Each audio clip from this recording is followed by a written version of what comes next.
Yeah? All right. Good. Oh, no. Hey, me. I'm glad it's straight. Yeah, it's straight. He was so nice. Good. Good.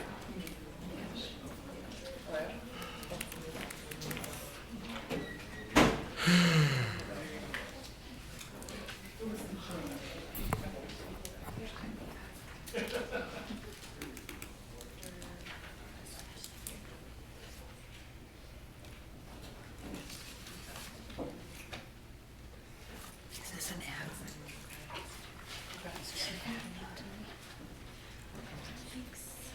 Or is it in the consent agenda?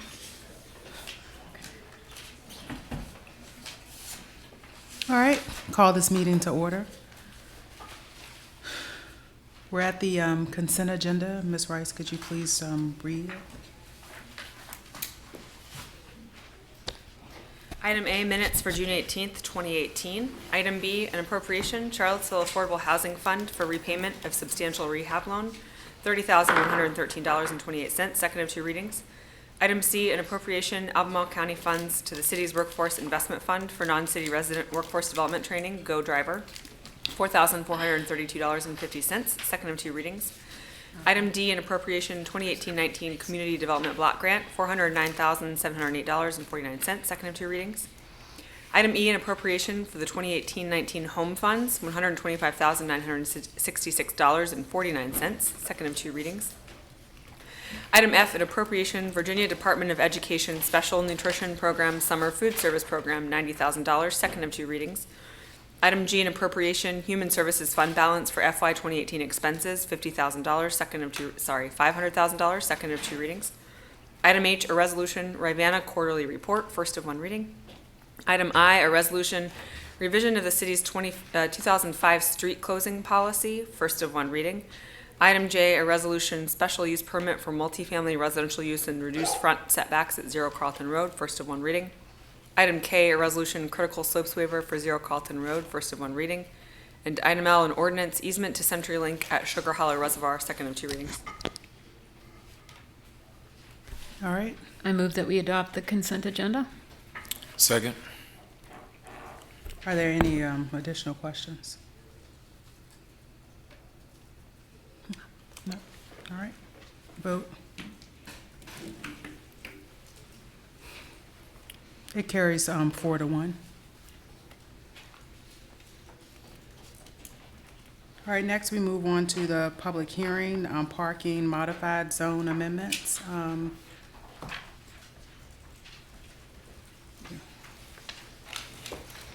Hello. Hi. Good evening. Good evening. For the record, Brenda Kelly, Redevelopment Manager. In March, this council initiated a zoning map amendment at staff's request. This item went to the Planning Commission on June 12th, and that information is in your agenda item. The proposed amendment in front of you is a request to amend the city's official zoning map to include within the parking modified zone the following properties. The site of Friendship Court, which is 400 through 426 Garrett Street. The site of the Charlottesville Redevelopment and Housing Authority's Crescent Halls building, that's 500 First Street South. The site of the Charlottesville Redevelopment and Housing Authority's Avon Levy site, that is 405 Levy Avenue and 405 Avon Street. And the Charlottesville Redevelopment and Housing Authority's 6th Street site, which address is 715 6th Street. In general, the purpose of the parking modified zone is to reduce the on-site parking requirements for developments requiring more than 20 parking spaces in the following ways. For non-residential developments, can provide 50% of the required parking. For residential development, can provide 1 space per unit. This only changes the requirements for 3 or more bedroom units. Affordable dwelling units can be excluded from the calculation of required parking spaces only for as long as those units remain affordable. Alternate mechanisms are provided for satisfying on-street parking requirements. I would like to point out that approval of this request will not require that the property owners construct less parking. It simply provides the flexibility of the owners to build less parking depending on their parking demand and needs. At this time, I can assure you that significant resident engagement is ongoing with the redevelopment of these sites. The residents of these properties are also very concerned that enough parking is provided for them, visitors, and guests upon redevelopment of these properties. The 5 parcels identified in this request are currently Zone DE, Downtown Extended, or R3, Multifamily Residential. The underlying zoning would not change. Effectively, the parking modified zone is an overlay district. Including these parcels in the parking modified zone will not affect the current uses allowed on these sites. I'd also like to remind you that these properties are in the urban downtown area and are close to jobs and easily accessible to transit. As to public comments, I have included in your agenda item information regarding public comments received prior to and during the Planning Commission meeting. This meeting, public notices were also sent out, so I'd like to provide you with comments received since those public notices.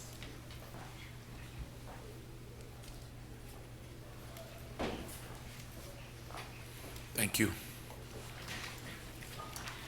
And in summary of what I just handed you, I received 3 telephone calls, 2 asking for information and 1 providing objection to the request. And you'll see that information specifically on the first page. And then the rest of the information is 1 email chain that spelled out what the request was about and giving feedback back. In summary, staff's recommendation for approval is spelled out in the agenda report and the ordinance that is in front of you. And Mr. Mathon is here tonight. And I thought Mr. Duffield was around. As representatives of the subject properties, if you have any questions for them, they're also able to answer, and I'm happy to take any questions. Mayor Walker, I have one question. And just for the public's benefit, and you answered my question earlier today, but just to be very clear, this is now applying to multiple properties, not just the Friendship Court, but it's also the public housing sites. Correct. Okay. And you also did give us a very nice update of the planned street improvements for Elliott, and Monticello is undergoing discussion, as well as Lexington, all of which will become much more pedestrian oriented with better sidewalks and better crosswalks, which again can only work very well with improved public transit. So again, there's, as you said earlier, there's a lot of opportunities for public transit, and I just want to make sure that everyone understands that we're actually improving the infrastructure so that it makes it easier to walk to those bus stops. That's correct. Thank you.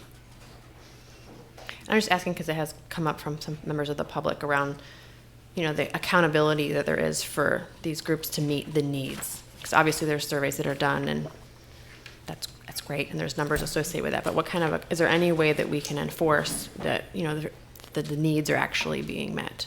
That'll be coming through the site plan process. Okay. So if any additional approvals need to come back in front of you, then you can address Sure. those.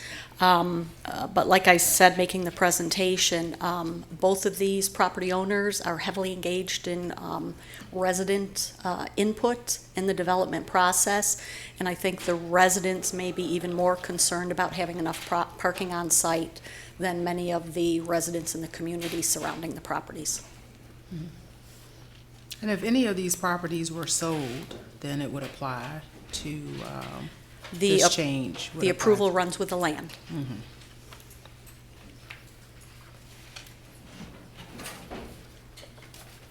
Are there any other questions?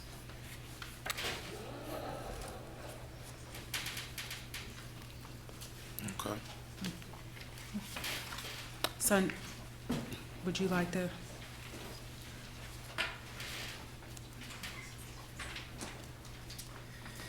Good evening, Mayor Walker and City Council members. My name is Sunshine Mathon. I'm the Executive Director of Piedmont Housing Alliance. Over 2 years ago, Piedmont Housing began down the path of planning the redevelopment of Friendship Court. And perhaps the most important decision at the outset was the establishment of the Advisory Committee. The Advisory Committee is comprised of 15 members, 6 from the broader Charlottesville community and 9 residents from Friendship Court. The resident committee members were elected by their neighbors and were given a mandate by their community to represent them through the redevelopment process. Starting in October 2017, we entered a new phase of engagement design. The Advisory Committee became core partners and co-designers as we move forward. And working from the preliminary master plan that was released at the end of 2016, we gathered the comments and concerns expressed both by Friendship Court residents and the broader community. Over the next 4 months, through multiple design charrettes, the design team, involving the advisory committee, architects, engineers, and Piedmont Housing staff, worked through an enormously complicated set of variables, aspirations, and constraints. And in early February this year, we unanimously finalized a redevelopment framework that does an amazing job of addressing the identified complex and critical issues. Through the end of April, we took the framework back to the rest of the families at Friendship Court, and through 5 community meetings and door-to-door follow-up, the community expressed a remarkable level of support for the framework overall. I lay this brief history before you as it all predicates the request in front of you today. From the very beginning of the design refinement process in October, one of the most persistent questions that the advisory committee members laid out there, layering through nearly every design exercise, was how is parking going to work? I can guarantee you that the residents in the advisory committee are more focused on getting this answer right than any other constituency. They have been and will continue to be absolutely certain Friendship Court is parked adequately to address the need. The balance in front of us is to absolutely meet this need, the determined need, while also not wasting limited vital resources on unnecessary parking infrastructure. One of the most critical limited resources is land. We will park Friendship Court adequately, and this must be matched with other resident priorities, specifically well-planned open and green spaces, as well as ample space for more affordable housing on site. The other essential limited resource is money. Again, to be crystal clear, we will park Friendship Court adequately. Yet we cannot spend money on unnecessary parking. We have too many other resident-driven priorities and needs: healthy, well-built, affordable housing, high-quality early childhood center, economic development support programs, etc. With all this in mind, based on our rigorous parking count data and the conversations with the advisory committee, the existing standard parking requirements per code will overburden us unnecessarily. The parking modified zone expansion will give us the flexibility we need to absolutely meet the parking need. The residents won't have it any other way, without compromising other resident priorities. Thank you for your time and consideration. Any questions? All right. So I open the public hearing. Is there anyone that would like to speak?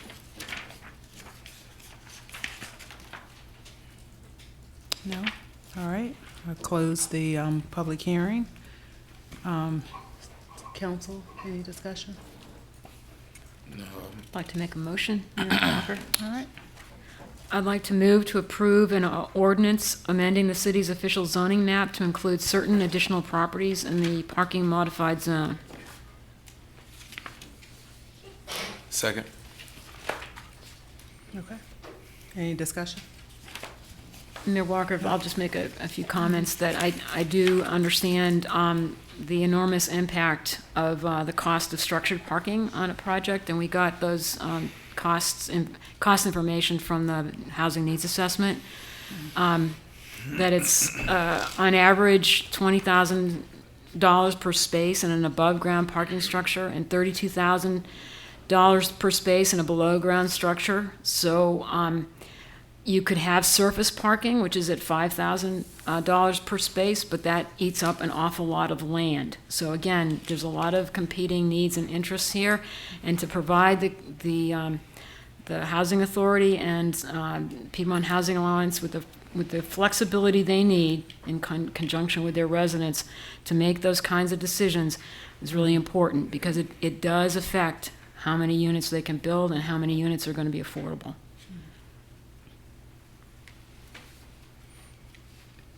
Any other comments? All right. There's no vote tonight. There's no vote tonight, Yeah. okay.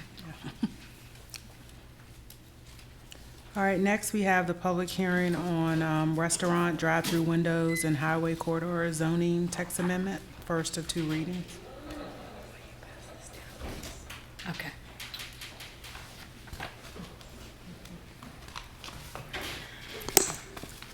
All right. Good evening, Mayor Walker and city councilors. So tonight before you is a zoning text amendment that was initiated at your April 16th meeting to allow for restaurants with drive-throughs in the highway corridor mixed-use district. This district in our zoning ordinance is one that is intended to carry the most intense commercial uses that are more auto-oriented. The request was brought to staff by Ashley Davies, who is representing Alan Taylor. They're currently redeveloping the site at Kmart, and right now the site plan just shows the renovations for existing buildings, but the future plans they've indicated, the developers indicate they do want to include some sort of drive-through restaurant. So that's why it came forward, but if this were to be approved, I just want to make clear that this would affect all of the highway corridor districts, and there's 3 areas in the city that are zoned that. One is at the northern city limits. It's from Emmett Street North to the 250 bypass, and then there are 2 areas at the southern city limits, 5th Street Extended and then Monticello Avenue. So the Planning Commission held a public hearing at their June 12th meeting where they recommended denial. The votes were 5-2, and their discussion involved the following. They discussed whether the proposed zoning text amendment was compatible with the comprehensive plan small area plans. Some believed that it was not compatible. They discussed the desire to preserve the entrances to Charlottesville. They discussed the city's goal to be a healthy city, and then there were other commissioners who were actually in support of the ZTA, and they stated that Zaxby's, which was recently built along Emmett, was a successful example of a context-sensitive drive-through restaurant, and that the drive-through restaurants can be designed in such a way that can be in compatible form to the city. The staff report in your agenda tonight did have a list of notes that staff included because staff did recommend approval, although Planning Commission recommended denial. I won't go through all of them, but ultimately I think that when you hear the word drive-through restaurant, you think it's going to be this prototype, very unattractive. So I do want to note that staff would not feel comfortable allowing these uses by right in this type of zoning district because there are so many small area plans that have been approved that call for a lot of different factors. You know, there's future multimodal connections, there's future roadways, they call for mixed uses and a lot of different things, better public realm. So staff wouldn't feel comfortable allowing this by right, but I do believe that allowing it through special use permit allows that higher level of review where you could get a context-sensitive design. I listed a few examples of what that means in terms of a drive-through restaurant. That could mean increased buffering, requiring the parking to be relegated to the back. You could require there be cafe spaces. You could require wider sidewalks that are in compliance with streets that work. Making sure that the building is close to the roadway where there are the wider sidewalks and canopies, so that it's engaging the pedestrian realm.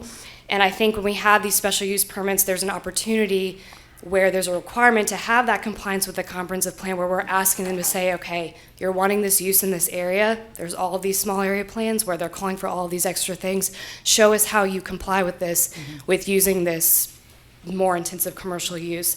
And so I think there's a balance with doing that and also recognizing the reality that these areas in the city carry the highest volumes of traffic.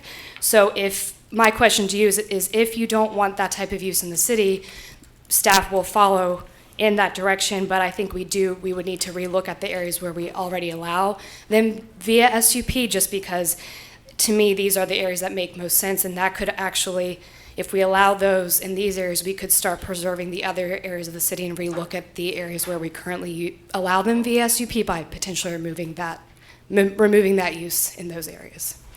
So with that, I'm happy to answer questions. So was there a reason why it was brought before Planning Commission and us as the zoning amendment change versus the SUP? So right now in the Highway Corridor District, it's not allowed at all. So there's no ability to do it. So that was why the zoning text amendment came forward, because they're asking to allow it through an SUP. So if it was approved, every time a developer would want to come and do this use, like if the Kmart has a proposal, they would have to come in addition, get the SUP. So each time. But it's no way to do it just for this specific project? No, without- no, they would have to get Okay. this first. All right. Correct. Any other question? I do have one question. So I just, again, we've had some exchanges and emails, and I made the assessment that this drive-through wasn't going to be in alignment with our comprehensive plan. And that comprehensive plan includes the hydraulic small area plan, which is the area in question right now. One of the areas in question. Yeah, but correct. it is the Kmart site that's driving this, Right. this application. Right. So, again, I can't decouple that small area plan from the comp plan. It is the comp plan. I agree with you. And in that case, it is not in keeping with the comp plan. because that comp plan is, in this case, the small area plan is calling for affordable housing within the context of a multimodal street network, all kind of in keeping with kind of principles of pedestrian-oriented design, not car-centric. So I just want to make sure I understood that this is a comprehensive plan Right. now. So I would say I agree with everything you just said. I think also in the 29 hydraulic plan, it calls for affordable housing and a mix of commercial uses because it's still noting that that area does have a lot of traffic through there. And I guess my point to that would be in the Kmart site, there are a lot of things specifically called out for that site, one of which is a future roadway connection. Right now, I don't see that happening. I think if there were an opportunity to where the developer comes through with a very context-sensitive design saying, here, we've thought of a creative way to include a coffee shop drive-through, where we're still including these elements that make this site pedestrian-friendly, and oh, by the way, hey, we're throwing in that future roadway connection because we want to comply with the comp plan. At that point, we have a little bit more leverage to say, okay, now this is in compliance while still balancing the reality that you have a lot of people, 60,000 cars a day, coming through this area from the county. So I guess in my head, if it makes sense, if this was happening down at West Main or downtown, I would say absolutely not. But I'm thinking, how can we be creative and obtain the things we want in the small area plan while still balancing the reality that this area is a major commercial area? And if it doesn't comply, then deny it. If I may, this highway commercial has existed for 15 years without drive-throughs. Okay? Well, there are I'm some just saying- there, but Right, so, I mean, it's just been that way for 15 years. Right. So, again, I just want to Yeah. clarify that. Thanks. But there are drive-throughs in the area. so right now the city allows for drive-throughs in the urban corridor mixed-use district, which is supposed to be more pedestrian-friendly. We allow it through SUP. And one of the things I noted at Plan Commission is, I think it would make more sense to remove that and then put it in the highway corridor where it's saying we want the most intense uses there. Or if the city wants to become a city that doesn't allow these types of uses, then we should do that. We just need to make an effort to look at the whole city then, because these areas have the highest volumes of traffic, so why not have them here as opposed to other places? Does that make sense? So, And like right adjacent is the county, and they certainly have drive-throughs. Yeah. And that's where the difference is. You know, the city only goes so far, but right next door, there are certainly, yeah, and there's a few, I think, like on can't Zan remember, Road. but there's a few that have been there for so long That they're grandfathered. They're Yeah. grandfathered in, correct. I would just like to maybe add that in my conversations with our colleagues in the county that are also doing a small area plan in the Rye Road area, I did receive a call today that this needs to be in keeping with the principles of the small area plan at the hydraulic, and that they are in conflict with kind of going backwards and emphasizing an auto-centric kind of a land use. Just want to get that out there, that also the county is looking at changing their zoning to be much more urban, compact, bus rider friendly than they currently have today. So it's not a given that this is just going to be a county land use type. But so the plan that I saw for this, and I don't remember all that, but there's no housing that's included in that current site plan. The current correct? site plan for the renovated Kmart site? Yeah. Correct. Yes. And we are not, I mean, we are probably at least a decade maybe away from this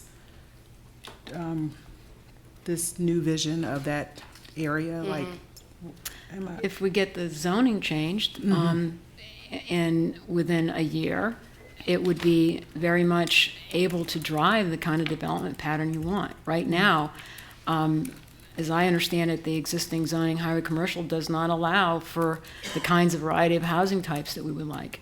So there's a lot of things that need to change in that zoning, and it has to be a new district. So it has to happen together, and again, given that we have a small area plan, it was a little puzzling to me that we're not having a discussion about moving forward with a form-based code as recommended by that plan. Instead, we're having a discussion about restaurant drive-throughs for fast food that is kind of harkening back to a 1960s fossil fuel-based development pattern. So we're going backwards, not forwards. I guess I just don't see it that way because I think, as I said before, there are examples where it is context sensitive and we could get some of the things that we want. And I think ultimately another point that comes to mind is if we don't want it in this area, I think we should just eliminate from the city. But in my head, I think there's affordability piece too. I feel like families are coming through from the county. Some people would like to stop in and get something that might be more affordable to them than some of the higher end boutique restaurants. And I don't think that if it is designed correctly, let's say they put a drive-through coffee shop at Kmart, they need to show us how they have a public space for those people, how the inner connections for the pedestrians is still working, and maybe they do put affordable housing on top of the first floor. I don't see how, in specific cases, a drive-through would prevent that. And I'm not talking about I hear what you're saying. I just think that there can be a balance. And I think if we do say, nope, we don't want drive-throughs in this area, then I think we just need to get rid of them. And that's fine. I just think we need to be careful with. And I don't mean to have a debate with you, Yeah, no, Ms. this is fine. Niemeyer. It'll be a debate Yeah, amongst I can sit ourselves. down, So, so. but thank you very much Yeah. for answering my questions. Okay. So I would like to open the, were there any other questions from council? So open the public hearing. Valerie Long.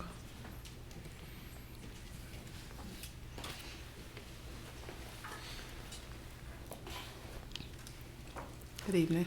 Good evening, Mrs. Mayor. I'm Valerie Long. I'm also here representing the applicant along with my colleague Ashley Davies. We appreciate the opportunity to have this discussion with you. As noted in the staff report, the Highway Commercial Zoning Corridor District is expressly stated to be the development of a commercial nature that is more auto-oriented than other mixed-use and neighborhood commercial districts. And this district is intended for those areas with the most intense commercial development in Charlottesville. We agree that the city should and can always encourage projects to have strong pedestrian connections, orientations, that they should be attractive pedestrian options for everyone, but we do not believe that that has to be at the expense of other options. And importantly, drive-throughs are very important for people who lack mobility, whether folks are disabled or they're elderly, whether they're recovering from an injury or an accident. If you've ever been on crutches, you know how tremendously exhausting it is to take even a few steps. If you can save some time and energy and effort by being able to access a business via a drive-through window, it makes a world of difference. Those who may be in a wheelchair, whether permanently or only on a temporary basis. People with small children in their vehicles. I remember well when my children were, I have two, when one was an infant and one was a toddler, and trying to run errands after work. Sometimes the drive-thrus were just a godsend. One of them may have been taking a late nap. The last thing I wanted to do was wake him up and then have two children on my hands. And so I know that is a challenge for many working families, particularly perhaps single mothers who don't have the ability to make other arrangements. So for some people, a drive-through might be seen as a convenience. And for many, it may well be. But for others, it is much more of a necessity. And I would say that it would be appropriate to provide the option for all of our citizens and members. And as staff mentioned, I frankly hadn't even thought about visitors to our community who certainly would like that option. As was noted, I'm sure drive-thrus are permitted for restaurants in many other zoning districts. Some of them, such as the B3 zoning district, they're permitted by right. In many other mixed-use districts, Cherry Avenue, High Street, the Urban District, and the City Central District, they're permitted by SP.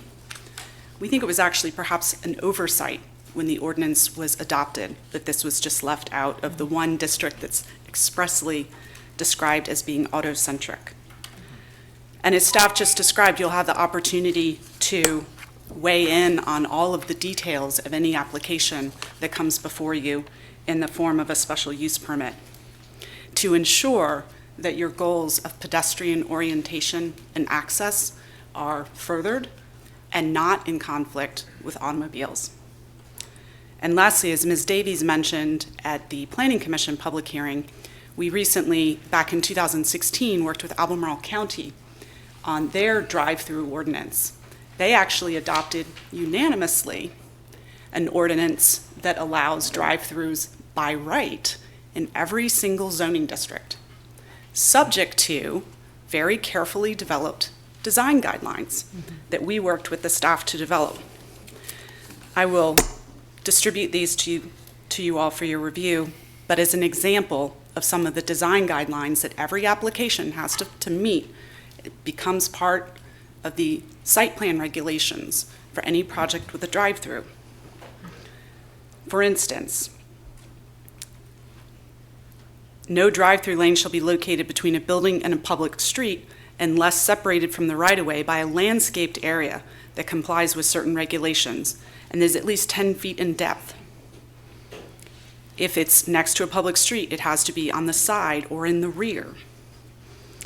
If a pedestrian travelway crosses a drive-through lane, the owner shall provide either a 5-foot wide raised pedestrian travelway or a 5-foot wide pedestrian travelway containing a change in texture and visual markings. Those are just a few. There's a long list of them. I'll pass them out. And the final comment I'll make is, during the Planning Commission at the county's review, someone raised the same issue that Ms. Galvin has raised about the concern that they were incompatible with the county's, what they call their neighborhood model goals, which among other things include pedestrian orientation. And one of the most persuasive comments was made by Commissioner Daphne Spain, who some of you may know is the recently retired chair of the university's Urban and Environmental Planning Program. So I would contend she's certainly an expert in her field. And her response was, quote, that she's reminded that there are considerable number of people, either the elderly or those who are disabled, and cannot walk everywhere. The national figures for the percent of Americans with disabilities is 13%. About 14% of the population is 65 and older, and we seem to have maybe a higher proportion of the elderly in this community. And not all of those people can walk, and it's an issue of accessibility that able-bodied people are less concerned with than those who cannot walk. So this is one of those issues that has an equity component to it in addition to a design component. And again, that ordinance was approved by Albemarle County unanimously. So again, we don't think that cars and drive-throughs are incompatible with pedestrians entirely. We think with careful planning, careful regulations, careful oversight as part of the special use permit process, that they can be very compatible. As an example, we don't ban parking lots because they are incompatible. We allow them to occur consistent at the same time. Thank you, and I'll pass these out. That was well said. Ash- That was well said. Ashley Davies.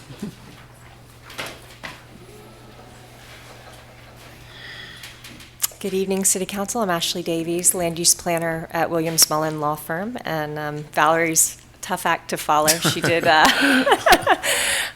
She shared a lot of great points with you, and so I will talk a little bit more about Riverbend development, and I think as a developer in the city, Mr. Bellamy spoke earlier about CRHA and their request for qualifications. Riverbend Development is the one local development firm that's very committed to working on the affordable housing issue, but they also, I think what's important about these highway district commercial areas is that they are some of the aging commercial districts in our city, and they are ripe for redevelopment, and they haven't been redeveloped since the ordinance was written in 2003. And so for a company like Riverbend, they're also the group that brought the Whole Foods redevelopment, which is next door to the Kmart site. And I think everybody will note that that was one of the first really more urban-centric redevelopments along that hydraulic corridor, bringing the building to the front of the site, creating the pedestrian amenities, regulating the parking.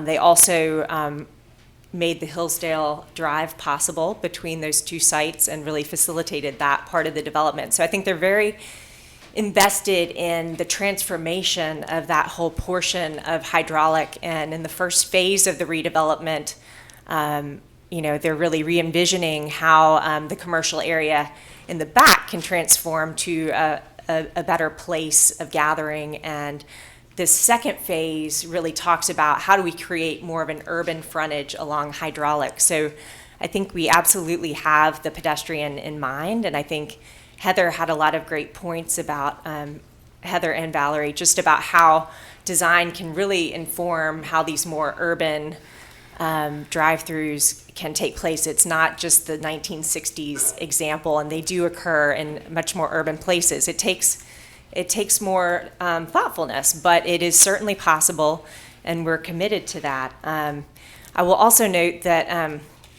I was zoning administrator of the city right after the 2003 ordinance was adopted, and I can tell you that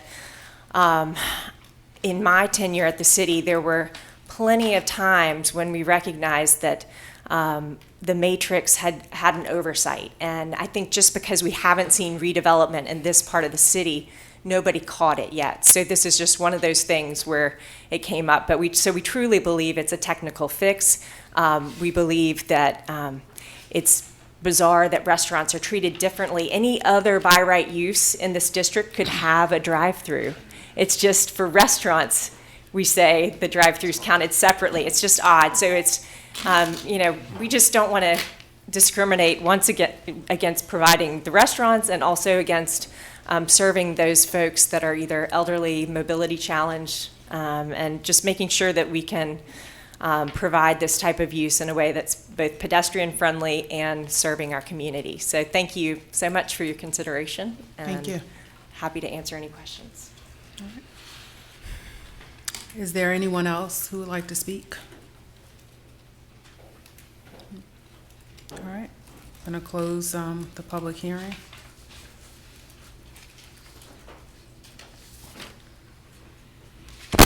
So is there, You need to make a motion? I was getting there. Sorry. Is there a motion? I'm trying to find the exact language. Mayor Vice Walker, Mayor, I can make a motion, She's on it. Oh. but, I'm not sure if I'm going to get a second or not. Okay. All right. But just to get the debate going, because I really do think we need to debate this. So, thank you. I move to deny the zoning text amendment as recommended by the Planning Commission. And that zoning text amendment reads, an ordinance amending and reenacting Chapter 34 zoning of the Code of the City of Charlottesville to authorize restaurants with drive-through windows in the Highway Corridor Mixed-Use Zoning District with a special use permit. Is there a second?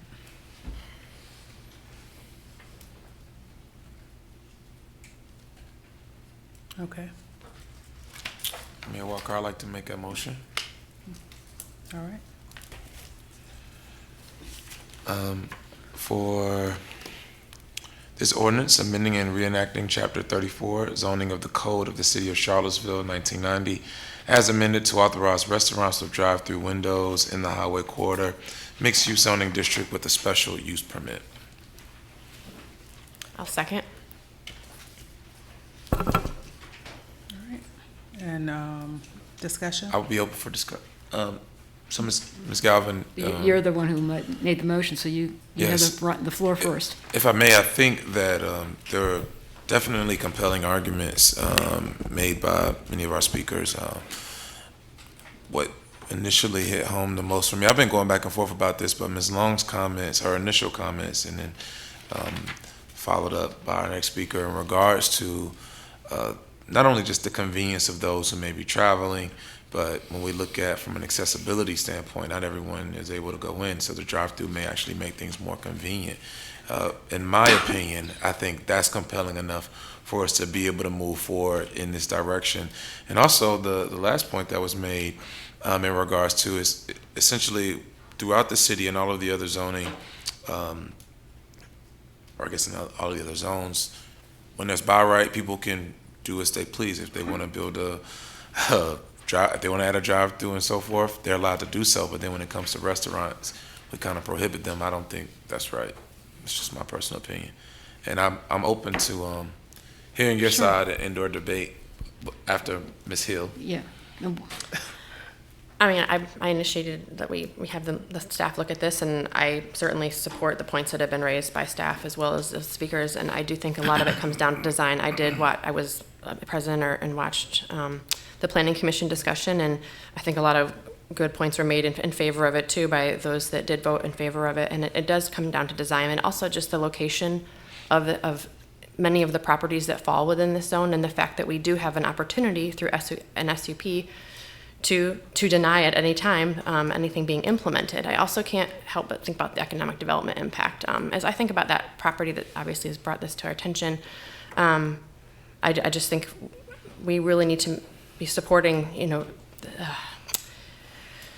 to have the development there that's really going to drive the greatest value for the community. And I also can't help but think of myself in my car with 3 children under the age of 8, and I wish that half the things along Route 29 would allow me just to pull up and get things and move along. And I don't feel that way about many parts of the city, but this is an area where I think that kind of convenience is valued, and I really just want to make sure that we're not letting go of an opportunity for the maximize our economic development opportunity in this zone. So those things are kind of weighing on me, and I actually didn't even realize that by right a CVS, I guess, could go in and people could pick up the prescriptions there, but yet, if we wanted to have a coffee shop, that they're restricted. So that even gives me more kind of scratching my head that we really aren't restricting these activities. We just are doing it for a specific purpose. And so this is something I certainly have continued to try to be open. I've certainly been open-minded about. But for me, it just kind of doesn't make sense. And I certainly see the long vision, but I think that long vision is so long out there, and there's so many other pieces that have to take place that I really just want to rely on the SUP review process for us to help guide and make the right design and execution decisions. So I'm in favor of this project, of this recommendation. So, would you like to speak, or I could be last?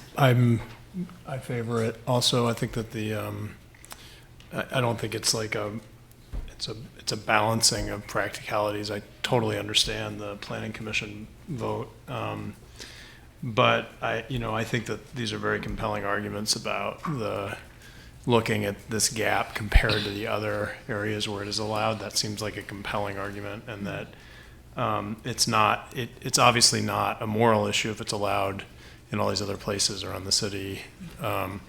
So it's more of a balancing issue, and in that case, I agree. I think, I don't know. I mean, modern life today, and maybe it's not any different. I do see the world a little differently, having 2 little kids, and just what it is like when it's. I have, and that's not even getting into the mobility issues, and I certainly see why people could vote against it, but I think I support it, and I think the SUP process provides ample protections to avoid it being abused or some awful, wave of drive-thrus that are just terribly designed coming, sort of like invading the city. It seems like there's a protection.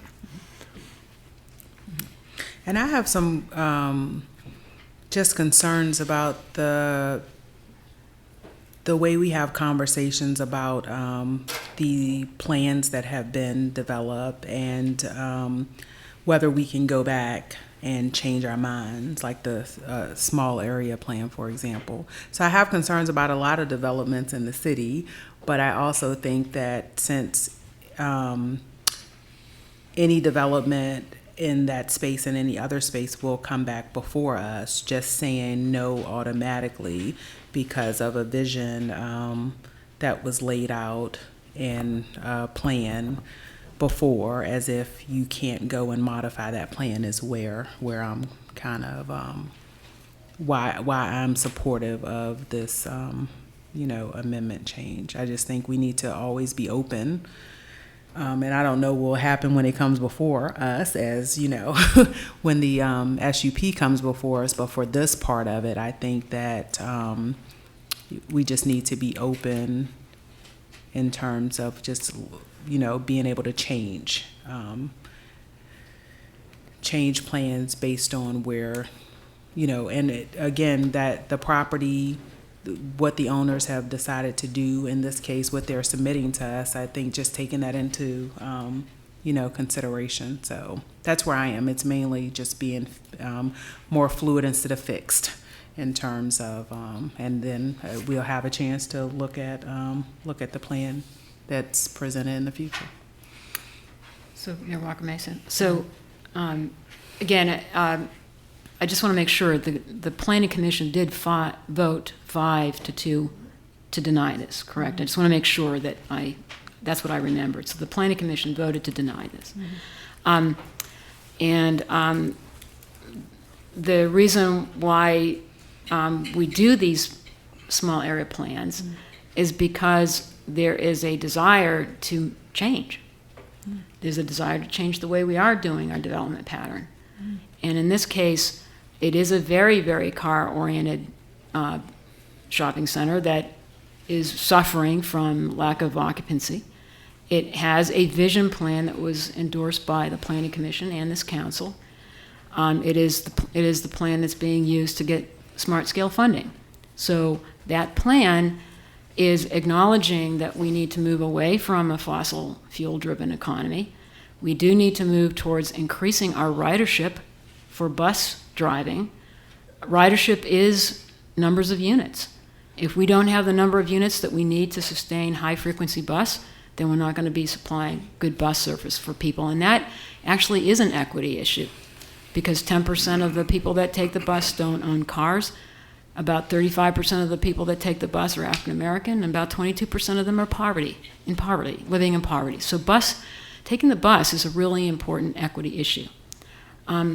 Balancing things like sustainability as well. Transportation accounts for about 1/3 of the greenhouse gas emissions in this country. That's equivalent to what is emitted by coal-fired plants. So if we don't start making changes, if we don't start using plans to make changes in how we do development, then we will never start making a dent in global warming. And we won't be making a dent in increasing the ridership numbers we need to have a robust, high-frequency public transportation system.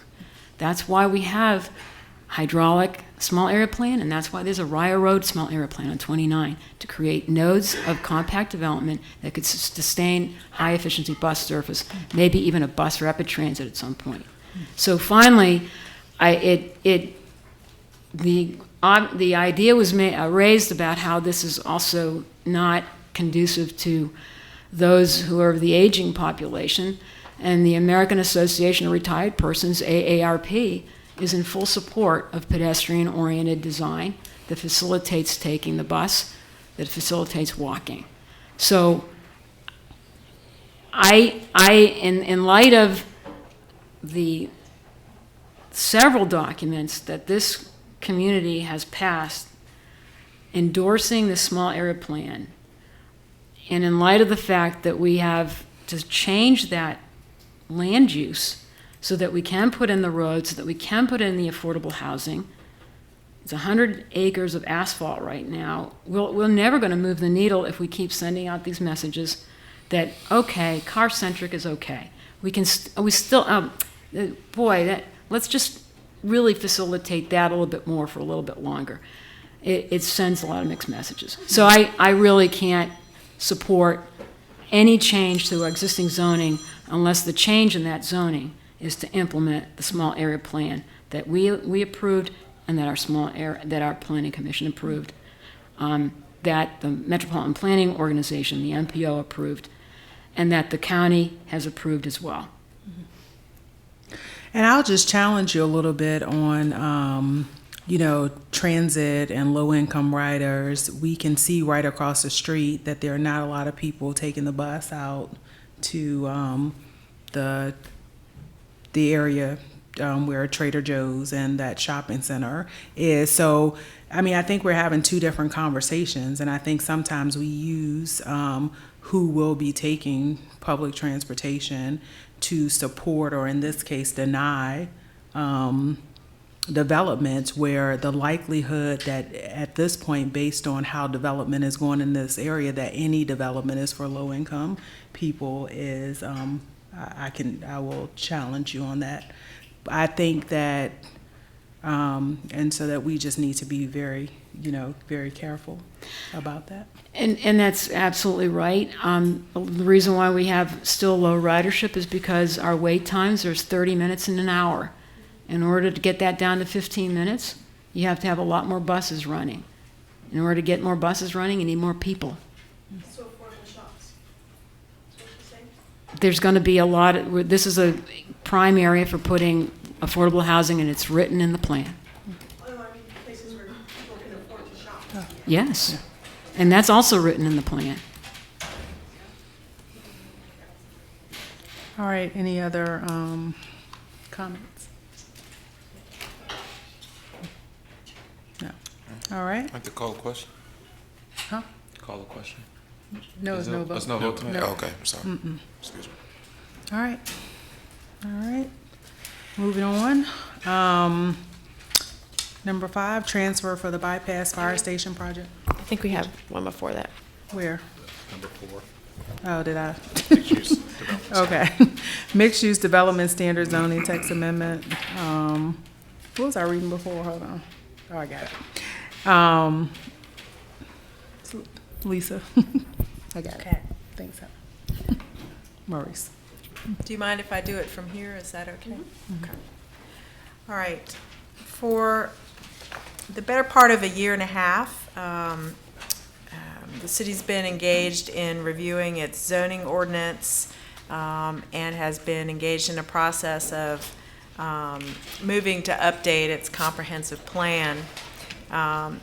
The idea is that by updating the comprehensive plan, we'll establish a good set of guidelines that should drive the decision-making for a fairly comprehensive review of the city's zoning ordinance, hopefully in the near future.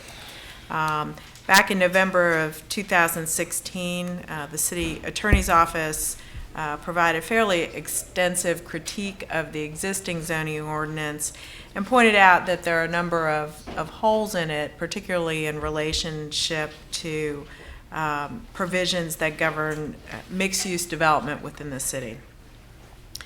Among the holes that exist are provisions which allow for additional building height or additional residential density without requiring a developer to really comply with any particular criteria for the mixed-use development. So in the zoning ordinance, there's a very basic definition of mixed-use development that says that, or mixed use, excuse me, that says that mixed use refers to a situation where you have residential and non-residential use in the same building or the same development. However, in a lot of places within the zoning ordinance, including some of the mixed-use districts, you can get, let's say, additional residential density if your development has at least 25% residential use, or at least 25% commercial use. So there's a mixture of uses specified so that you know that ahead of time that you are offering a bonus to get a particular sort of quantum of both residential and commercial uses. There are a handful of districts in which a developer can obtain significant amount of height or a significant amount of additional density without having to meet any particular criteria whatsoever. So in a building, that might mean the only presence you have to have is one residential dwelling unit, and the entire remaining portion of the gross floor area of a 9-story building could all be commercial. So over the course of time, in the summer of 2017, the Planning Commission identified this particular issue or these issues as ones which are fairly urgent if we are to make sure that certain properties don't overdevelop before we have a chance to complete the comp plan process and comprehensively overhaul the zoning ordinance. But Place requested some additional time to see if they could get design professionals and developers together to come up with a different resolution than the fairly simple one that I'm proposing. What I've proposed and what I proposed back in 2016 was simply that we set a default provision. So if the zoning ordinance doesn't otherwise specify a particular percentage or a particular presence that one use or the other has to have, then we have a default. And in this case, it would be 12.5%. So no matter which type of use it is, neither a commercial component or a residential component could have less than a 12.5% presence within either a building or a mixed-use development. Place, led by Mike Stone King, worked through this as a problem over a number of months, but he contacted me in March of this year and said that despite everyone's best efforts and despite putting a lot of time and consideration into the matter, the Place sort of, I don't know if you call it task force, but the group that Mike pulled together just hadn't really been able to come up with anything better. And I think it's a discussion that needs to continue. I totally concur that we need to rethink how we go about encouraging mixed-use development in a way that's going to serve a lot of the needs and goals and objectives that we have as a city. But I'm not sure that we're there yet with the current ordinance. But until we have the ability to have a larger discussion in the context of specific goals in an updated comprehensive plan, it's just really difficult for people to come up with a better solution. So, long story short, it's my recommendation that you adopt the ordinance that's attached to this item as a means of setting a default standard that must be complied with in the event that there is no other existing definition of the mixture of uses that have to be present within a mixed-use building or a mixed-use development or project.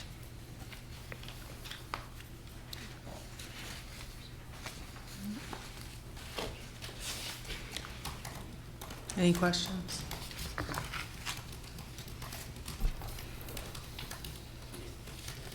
Sounding like this is like a placeholder just to take care of this in the interim until we are looking at things much more singularly. That is everyone's intention, yes. Mm-hmm.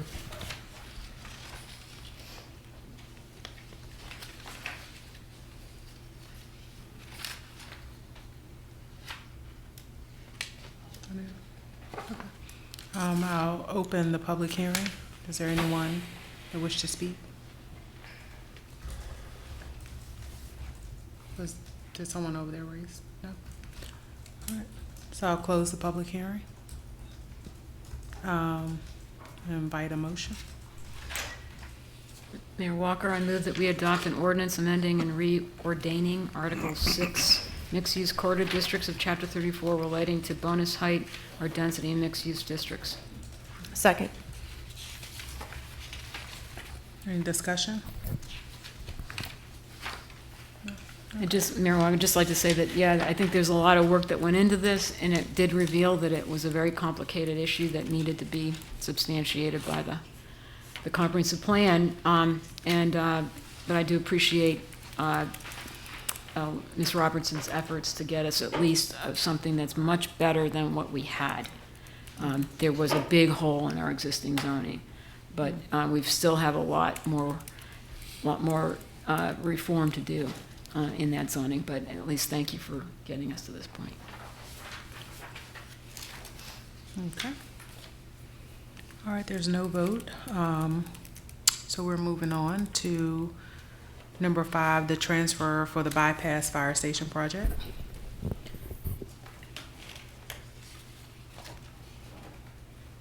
Is there Who's presenting? Someone presenting?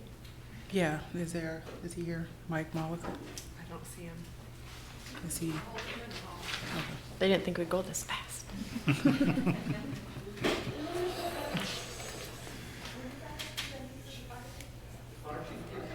They're like, oh, Yeah, oh, there's fire guys. Good evening. we're ready. A little faster than you expected, huh, don't you? We're not talking about blasting it. This is the fire station. Oh, okay. I've got both folders. I saw that you did. On the slide. So I'm here, I guess, speaking for Mike and for Scott with facilities. As you all know, we are eagerly anticipating the replacement of the bypass fire station, which was constructed in 1961 and doesn't really meet the needs of a modern 21st century fire department. And this request this evening is to transfer funds totaling just over $2.2 million, essentially consolidating from 3 different funds into one capital fund so we can begin the process. The RFP for design was just recently completed earlier last week. So taking this step to approve this funding, collecting it all in one fund is really the next logical step. And so staff recommends approval. And I'd be happy to answer any questions about the project. Any questions, council? No. Thank you. All right. So open the public hearing. No. All right, so I'm going to close the public hearing. Invite a motion. I move we adopt the resolution for funds transfer for the bypass fire station project for $2,217,885,000. $217,885. Excuse me. Second. I was about to say, that's a Sorry. whole lot more than I thought. It's only 9:30. All right, so we have a second. Yes. Just- All right. Second. Oh, this is just Any- one reading. Yeah, that's one reading. Any Oh, discussion? so it doesn't. Are we going to vote? No. No discussion? All right. We'll call the vote. And it carries 5-0. All right. So where are we now? Number 6, regulating use of explosives for excavation and demolition activities. First of 2 readings. Jen, All right, that's me again. So as everyone has heard during this meeting and the last meeting, a number of residents in Belmont are very concerned because they have received notice that there's a fairly major use of blasting in connection with a proposed development. And the purpose of the blasting would be to perform some excavation activities, I believe, in connection with a fairly large formation of rock that is not conducive to providing the foundation for a number of homes that the developer wishes to construct. At any rate, what we learned is that there are a number of localities across the nation that do have local ordinances regulating blasting. In addition to or in conjunction with the regulations that are already present within the fire code. So in the Virginia State Fire Prevention Code, there are provisions that regulate how the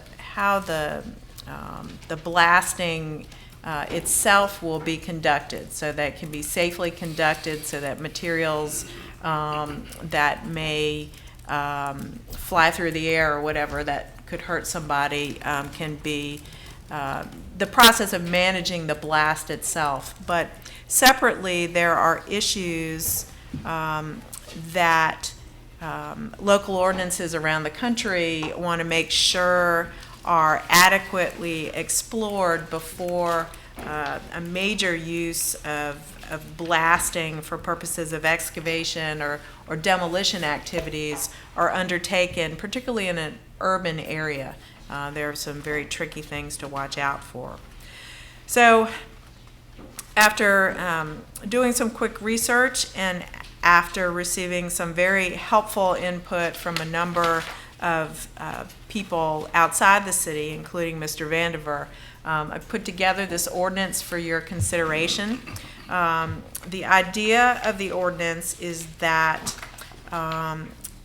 City Council will give the general public, particularly residents who live in the vicinity of proposed blasting activity, an opportunity to have a public hearing. This will serve two purposes. It'll be an extra mechanism for notifying people that this is about to happen near their properties. The fire code already requires at a certain point that the person proposing this activity contact individual homeowners and give them a notice and an opportunity to have a sort of an inventory or a review of the existing condition of their property. But in addition to that, this will be a more broad-based public notice and an opportunity for people who live in a particular area to bring forward any special knowledge they may have about conditions that are particular to this proposed area that maybe wouldn't necessarily become known through the administrative fire code review process. And also for City Council to review whether aside from the actual impact of the blast itself, whether there are going to be any potential side effects of this type of activity that could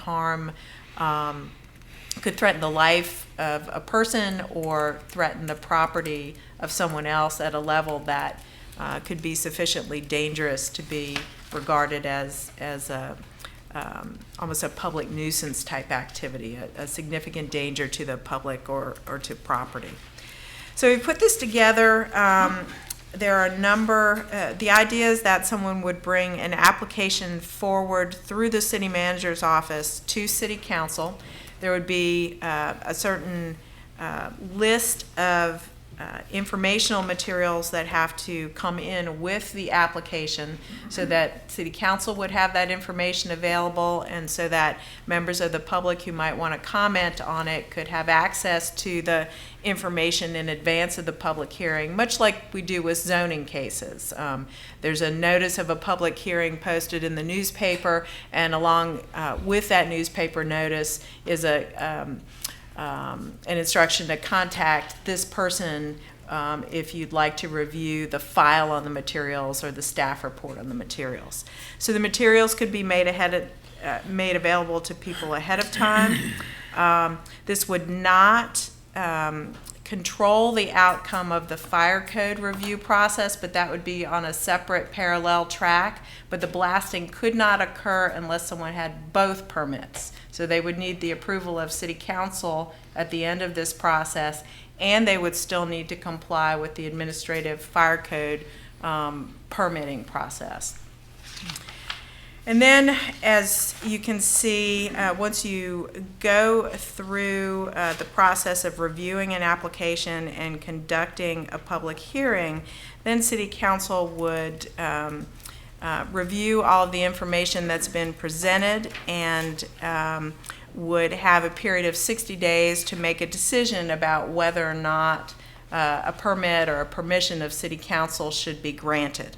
And so you would look at a number of factors that have been specified that talk about whether or not you have enough information, whether or not the activity is going to result in an unreasonable interference with the ability of people to use or safely occupy property. A number of different factors you could consider, one of which would also include whether or not the insurance requirements that are specified as being part of the application materials would adequately cover the risks that can reasonably be anticipated from the blasting in that particular location. This would also give you the opportunity to impose reasonable conditions and safeguards on a particular approval. So the ordinance would allow you to attach conditions to a permit so long as they're designed to sort of minimize whatever risks you've identified through the application and public hearing process. And there are also, at the end of the ordinance, certain penalties that would be provided in the event that somebody does not comply with either the application process or with the conditions of a permit that's been issued. So with that, be happy to answer any of your questions. It's a fairly lengthy ordinance, so I'm not going to go through every section for you, but I think you have had a chance to read it, and I know a number of people who are the most concerned about this activity have also read it. And Lisa, the 60 days, for the public hearing, the notification process for that, was that just based on the length of time needed to make sure that we... That is not something, that's something that you all can change if you'd like. Typically, it was my thought that if an application were filed and you gave a public notice of a public hearing to be had at the next following public meeting, and you posted all the materials online, that would typically give you some leeway to take more than one meeting to consider it if you needed to. Okay. So you could go longer, you could go a little shorter if you wanted to. I think less than 30 days would not be practical, and depending on sort of how things came in relationship to your meeting schedule, sometimes 60 days could be a little bit of a challenge, but I think in most cases that would be probably the minimum that you would want. First of all, thank you for all the work to go into such a short period of time. I was just curious for this specific example that's kind of precipitating this. What are the steps here? So I guess if we approve this with a 4-councilor vote tonight, then basically from this point forward, anyone looking to pursue such activities has to follow this process. Yes, but it would apply to the activity that everybody's concerned about as well. So the general rule is that unless you all grant exceptions to something, if the law changes in the middle of a process, you still have to comply with it. The idea is that if you go ahead and get this in place, it would apply to the activity that is under consideration right now. And then they'd have to go ahead and they haven't done the full application process yet, as now described. That's right. So they would have to go through that process. So we may not see this for some time in terms of the public hearing, because now the application would precede the public hearing. That's right. Okay. Mayor Walker, I did have a question. Sorry. So, Ms. Robertson, so I'm trying to kind of use this in a way. So could council determine that blasting is just simply not appropriate in a particular situation, given the proximity of other houses, the ages of the houses, the density of the neighborhood, and it could then say, but these, to remove the bedrock or whatever it is they're trying to get rid of, that they could use a pneumatic drill? Can we get to that level of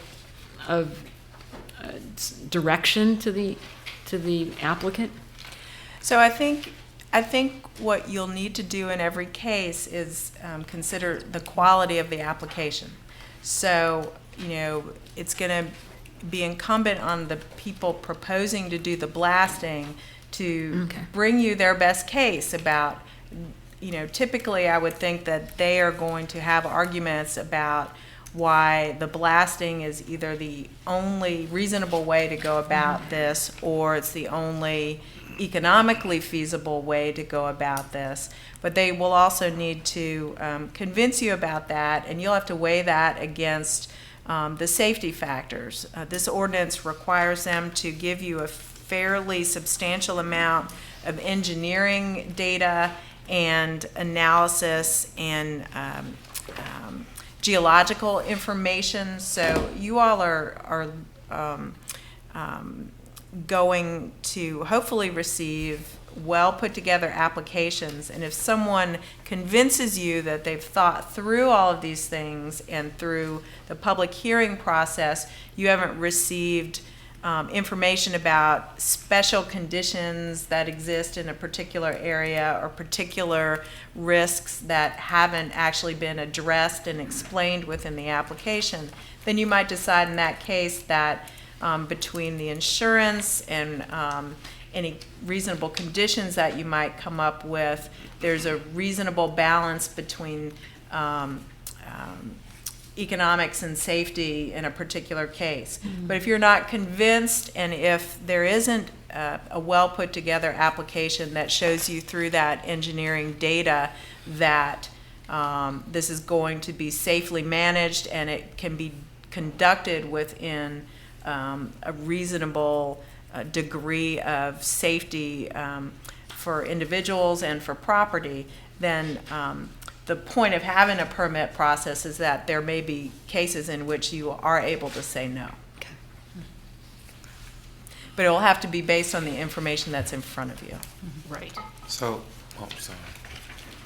So specific to the portion that, or excuse me, the amendment that was suggested by Mr. Vandervoort today, is it possible for us to get that in, or? The main thing I'm concerned about there, so people use insurance and bonds in different ways. So the purpose of an insurance policy, a commercial liability insurance policy, is typically to provide coverage for certain things in the event that a contractor makes a mistake or conducts an activity with some amount of negligence. The insurance is there to cover the cost of any claims that might be recovered against that contractor or person. A bond, on the other hand, is often used to guarantee the performance of something as between two specific abilities. So the way, for example, the city uses bonds is to say, you landowner are pursuing a development, you have to build this street to a certain set of city standards, and if you don't build the street to those city standards, that's going to be sort of an objective failure, and then the city can call the bond and go do it. So the bond is to guarantee that something will be done in accordance with a set of standards, usually in the nature of a contract relationship. So what I'm worried about is I don't want to put something in here that would be something that it's impossible for somebody to do. I just don't have knowledge tonight to tell you whether or not a security bond required in every instance is an appropriate thing versus the liability insurance that the property owners and contractors will need to demonstrate. What we might be able to do is to further research this particular provision and come back with an amendment possibly as early as your next meeting and still go ahead and get started with the basic ordinance. Alternatively, we could say that for the time being, that if there is something that could be appropriately, if there is some obligation that could be appropriately secured by a bond versus insurance, that could potentially be one of your reasonable conditions. Well, that makes sense. We just have to make sure we provide some kind of assurance and/or, I don't know if security is the right term, but some kind of measure to allow the residents to know. I mean, the stories we've heard about people potentially, if the bombing happens and then the infrastructure of the house crumbles and their insurance isn't going to cover it, that's tough. And we wouldn't want them to be held liable for that.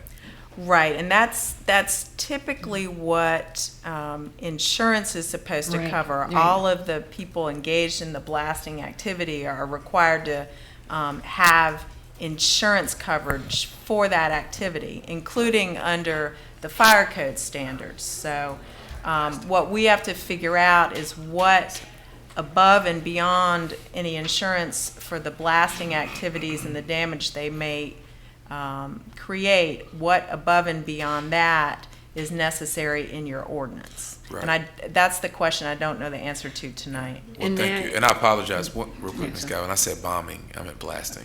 There's a big difference. Before it gets tweeted out, I meant blasting, not bombing. We don't I want think any we have bombs. different ordinances that deal with bombing.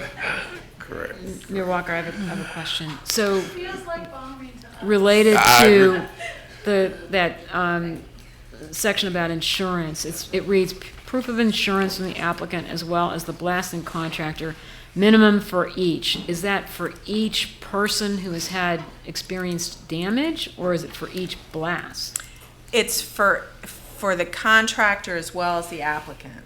Okay, so if there are, 50 homes that have been damaged and all they have is $2 million insurance coverage for the whole kit and caboodle, that may not be enough.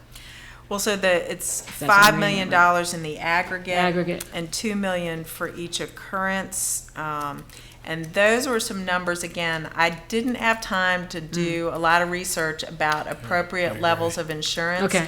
But this was one set of insurance criteria that was found in at least one other ordinance. Seems low, Yeah, so we, especially in the aggregate, because if you have $2 million, that doesn't quite add up. It would seem like the aggregate would be a significant multiple of the individual. I just don't have, Well, Didn't have yeah, we need a little access more to- time. Maybe this Yeah. could be another amendment if you. It could be. If we can have a little more time to research it, we could leave this in for now. And if there's some research indicating that higher limits are more appropriate, we can bring that back to you as an adjustment at your next meeting. And then one follow-up is that to understand this notion of the bonds, if, for example, it was a city-owned property, for example, it was building a new school, and the contractor ran into a bedrock condition, the city could then exact a bond on the part of the contractor, because that was an agreement. Well, typically, If there if the was any city damage. is engaging somebody to be a construction contractor, the city would have Oh, a automatic performance bond, bond. okay. And then, as you know, as you drill down through those relationships, very often it's a subcontractor who's doing the blasting who will also have to have a particular level of insurance, because that's the person who, if they're Yes. negligent, can actually cause the harm to those properties and people. And that was the case in the Walnut neighborhood. It was a subcontractor for the airport authority, I believe. That's right, that's right. And the 100 feet of any proposed blasting area, just the comment that was made earlier that that may not be sufficient. I think James Kelly made that comment. Is that May need to be something that closer. we know?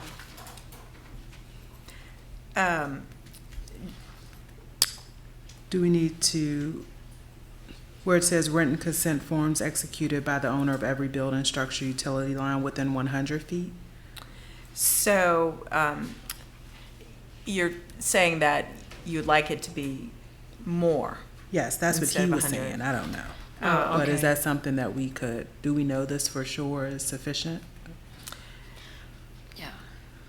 I think that's something we could consider extending. Again, a lot of these provisions I took Yeah. out of samples that we found in other places. So you Okay. do have some ability to adjust that. I believe that that particular limit, so in a lot of states, including Virginia, there are very detailed regulations that deal with mining activities and that's the type of activity in which these impacts have been studied most extensively. And so I expect that the 100 feet is a number that comes out of some of the data that informs this Bureau of Mines table of scaled distances. That is a distance which, if you're going to be within 100 feet, you actually do need to tell people within that distance. This presents a particularly significant risk to you, and give those people a certification that you're going to comply with a slightly more stringent standard than people that may be further away. And I think his comment was actually to see the 500 feet, the notification for landowners, now that I'm looking at this. Oh, the notification can be whatever distance. Yeah, because I think he whatever said the distance blast you want. area will be more intensive than the 500 feet requirement. So I think he was referencing. Yeah, that C. can be a Okay. greater. That's an easy one, if you'd like it to be larger. Because the other one was related to consent forms. Yeah. I could just offer this, I don't know if you've had a chance to talk to the Rivanna Water and Sewer Authority, but when they were going through the process of doing the blasting to build the tunnel as they moved the pump station, they had a procedure that they followed, and they also had the opportunity to they assisted the residents in evaluating their properties. But I'm not sure if that would be a resource to look at too, because that's also what I heard from the community is that this is challenging just to get the inspection done. Well, the inspections have to be offered. Sometimes the issues relate to whether they're offered for free or whether somebody has to pay for them, or sort of how they're going to be conducted. And a lot of people don't necessarily trust that an inspector somebody else is sending is going to be looking out for their interests. But I know that particularly under the fire code, it's fairly standard that those pre-blast inspections have to be offered to people. So the question is just how many people will they be offered to? How far out from the blasting site do you have to identify people who should receive those inspections?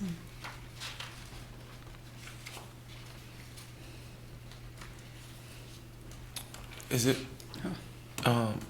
Mayor Walker, would it be out of protocol to ask Mr. Vanderveer to come up? I would love to hear his thoughts, or is it? He's laughing. Does he have any? Oh, He did a very extensive amount of research on other ordinances, so I think that he may think have he some did? things to add to some of your questions if you wanted to hear from him. Okay, I mean, if it's okay. that's fine with me. But Okay. On the question of the 100 feet, the way I If you could re-ask it just so. Yeah, the issue about the 100-foot radius, to me, was really a veto power on residents within the 100 feet radius. So in this case, even if council went through this process and approved the permit, I believe that a homeowner within 100 feet could refuse to sign off and essentially veto the project. So, So that wouldn't be good. but Well, it would. depends. That's how you look. Yeah, and I mean, is that? That's what the consent form is. yeah, and what this says is that consent form has to have a certification in it that informs somebody that we want to do this within 100 feet. Right. If we do, it's going to comply with the standard that's identified here. But you're right, the way this is written is that you have to get somebody to sign that consent form. Now, in this case, for this project, this particular project, there really aren't, arguably, within 100 feet, there are no other, no, I'm not sure about that, but it could easily occur in another project Yeah. as well. So my concern about that would be just for future projects. Someone may just not want, the blasting to happen without the threat of damage to their property. But in this case, people are concerned about damage to property, sewer lines. I'm hesitant to support that Yeah, and that was- amendment with, giving just veto power to anyone within 100 feet of any development in the future. So if it's 5 residents, any of them within the 100 feet could veto? And what if 2 of them say, yeah, we want it, and 2 are saying, I don't know, and 1 is just like, It I says don't all. I think this language would stop that, but this was modeled from an ordinance, I believe. This was the Wichita one, I think, yeah. So, Okay. So maybe we can flesh So it out some more. Oh, I'm sorry, Mr. Rouse, If I'm you sorry. all can make motions to amend anything that's in here to edit it, so Yeah. anything you're not comfortable with, you can certainly agree to edit it out. So would my colleagues be willing to entertain if we took out the language about the 100 feet, the veto Well- power for anyone within 100 feet? Mr. Bellamy, do you want a brainstorm? Oh, Which, yeah, as we literally, know, that's- is dangerous. What if it said a majority or a supermajority of those owners who were within 100 feet? So it would take out the scenario of one person vetoing it. But That's a it's still- compromise. I like majority. I don't know about supermajority, but I still think that's dangerous. I mean, I see where you're coming from. But it's also, Charlottesville's such a small. It's a small city. It's only 10 square miles. I mean, it's hard to, and that's one of the reasons that this is so controversial. It's not like this is this vast area where this is gonna, So by one token, it makes sense to be pretty sensitive. Probably more than a lot of other areas. By the same token, it's not likely to happen a lot in the future because we're so small. And I just would. I'd be more comfortable having. Blasting already started? Is there a possibility to include in the language that that council would have There could be an appeal. Yeah. Didn't mean to interrupt. Well, you did. But. What if you so this particular list is a list of information that has to be in the application materials. Yeah. What if you change this provision to simply be a certification that any blasting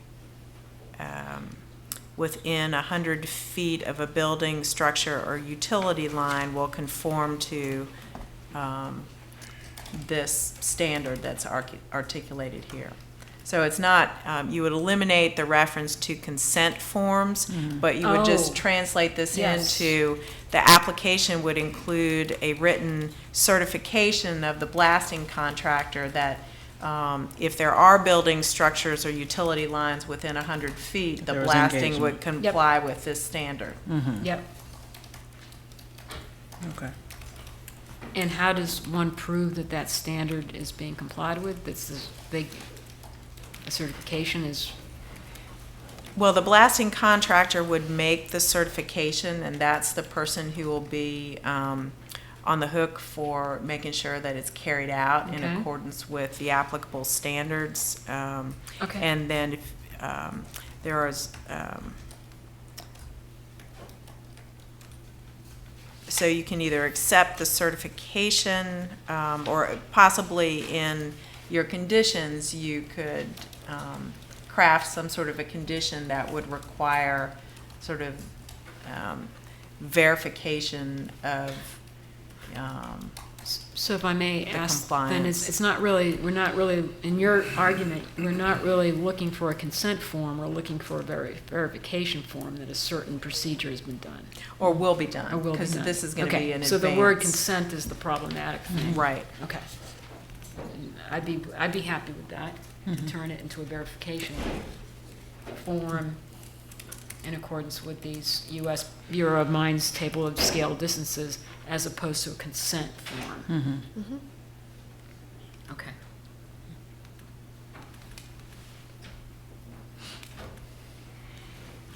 I'm okay with that. Are you? Do you want to make a motion with that modification?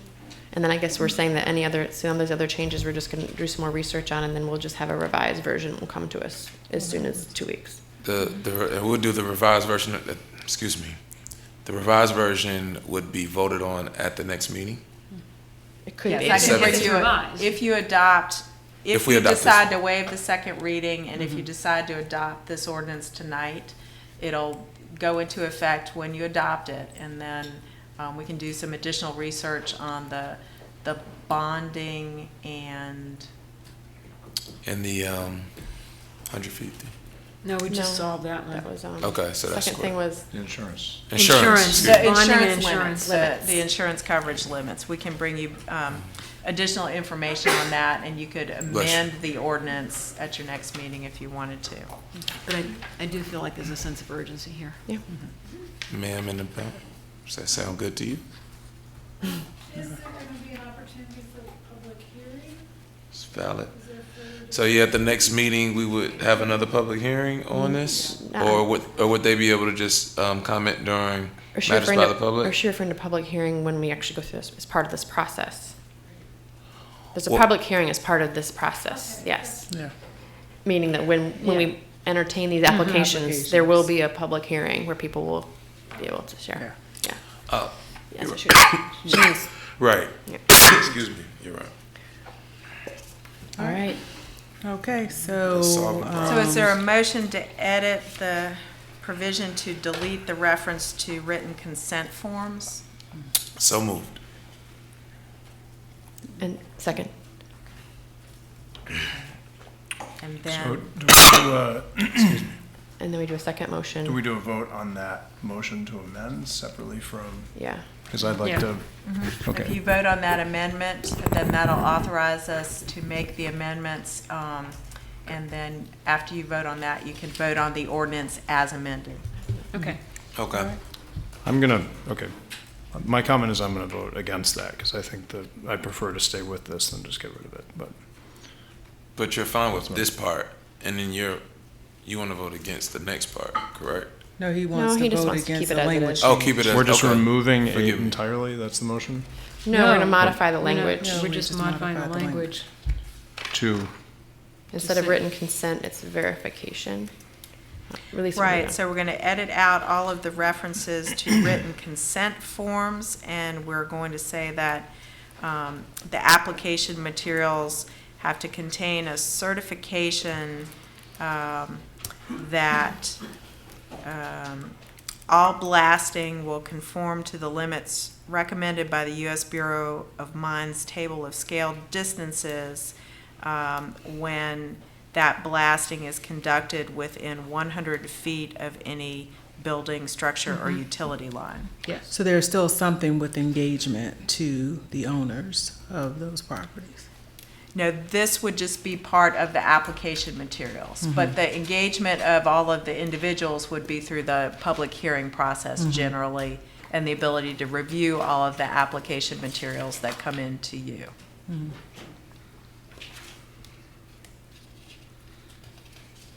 okay. So we're gonna vote on this. Amendment, ready?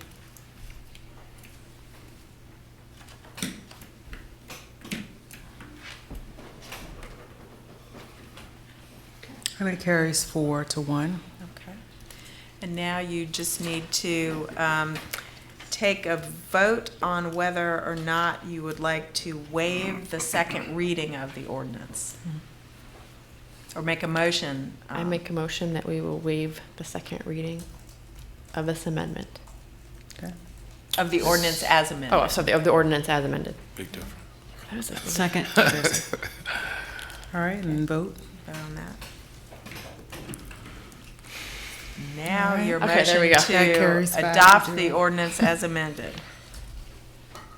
I move that we adopt the ordinance as amended. Second that. And vote. It's the most wording we've ever done in 30 seconds. All right, that carries 5-0. All right. Knock 'em out. Thank you. Thank you very Belmont, much, Mr. Vandermeer. Mr. Vandermeer, and everyone else. So we're gonna go out of order to, before we take a break, to just have the Minority Business Task Force update, which should take about 10 minutes. Okay. They And then we'll promised me take it a would only break and take then 10 we'll come back. Hey, Ms. Moore. Good evening, counselors. Good evening. Mayor. I'm standing to represent, my name is Kay Monroe. I'm standing here to represent the Minority Business Task Force. Last year in June, you issued a resolution, and in that gave us 3 assignments or objectives to fulfill. I want to remind you of that, if I can just read a little bit of that for our audience to hear. Be it resolved by council, Charlottesville, Virginia, that there is hereby created a disadvantaged business enterprise task force composed of 5 members appointed by council with input from city manager to act as advisory board to city staff and council. Be it further resolved that this disadvantaged business enterprise task force purpose is to, 1, outline a strategy to increase the number and scale of minority-owned business contracting with the city. 2, develop a job description for the approved procurement position within 60 days from the date of city council appointment of the 5 members. And number 3, to work as an advisory task force with the approved procurement position. So we are pleased to report that we have carried out 2 of those 3 objectives. We did outline the strategy, or preparing to outline the strategy to increase the number of minority business owners that are contracting with you all. We did create the job description for the procurement position. That position has been filled.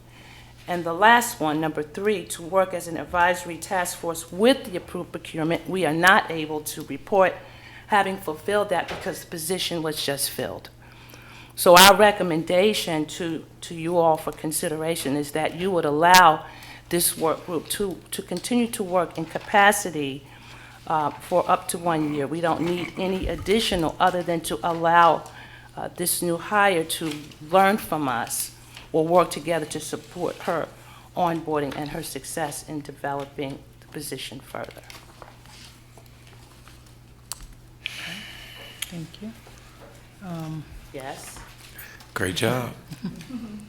So any questions, council? Mayor Walker, I do. I'm trying to remember way back when we had this conversation, and because we wanted to move forward ultimately with a local minority hiring initiative in the city. Right. But in order to do that, we needed to have data to show that we were showing disproportionality and discrimination. And that we needed staff to be able to do that, because we have another hire that we're doing as well with the Minority Development Coordinator, correct? Yes. So.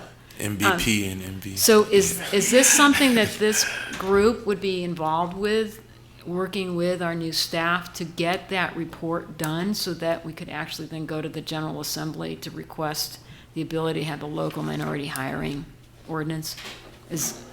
I do believe Wes, you're some of smiling, that. is that right? Can I Yeah. let Holly Well, Ms. speak a Holly little will bit speak to to that? it. I Could don't wanna steal everyone her also, thunder. could you introduce everyone, just so the people on TV will, sorry. that's okay. Hello, Melvin, I thought I saw you. Melvin Burris, Andrea Copeland, Holly Lee, of course, Witsit, I'm sorry. Gia. Dia. Dia. Starsoni. Parsoni. She is our new onboarded position. That's what I was speaking about earlier. Okay. And of course, you know Miss Jennifer Steinholz. So we've all kind of been participating in this. So I'm going to step aside and let Holly speak to your question, Jennifer. Actually, in this case, because it's regarding local preference, I'll defer to Jennifer because she's the expert there. Okay. Hi. This position request from me to council actually originated from the efficiency study, and the recommendation was to add another central buyer to central procurement. I have been working for many years to try to advance the city's minority business program, and so as part of that new position, I wanted to work to expand our program in procurement. At the same time, City Council was having discussions on this same topic, and Councilor Bellamy was working in a different direction, and so we kind of collided with that, and City Council approved to establish this task force. So in addition to the procurement position, a position was approved for economic development, and we are collaboratively working on the entire program. So as far as what you're talking about with potentially ending up with a preference, certainly at some point a bill could be introduced for that. If it is a specific directive that's something the task force work on, I think that you should make clarification on that task. Well, yeah, it'll definitely be something that we would want the task force to look into in terms of collecting data, but also, and I know we'll talk about this in the meeting, but in addition to collecting data, there'll be a couple of other things. I just want to say really quickly, sorry, Ms. Gallo, I'm over here smiling because I'm so giddy. Because, giddy, I said giddy. I'm just really, really happy to see this initiative where it is now.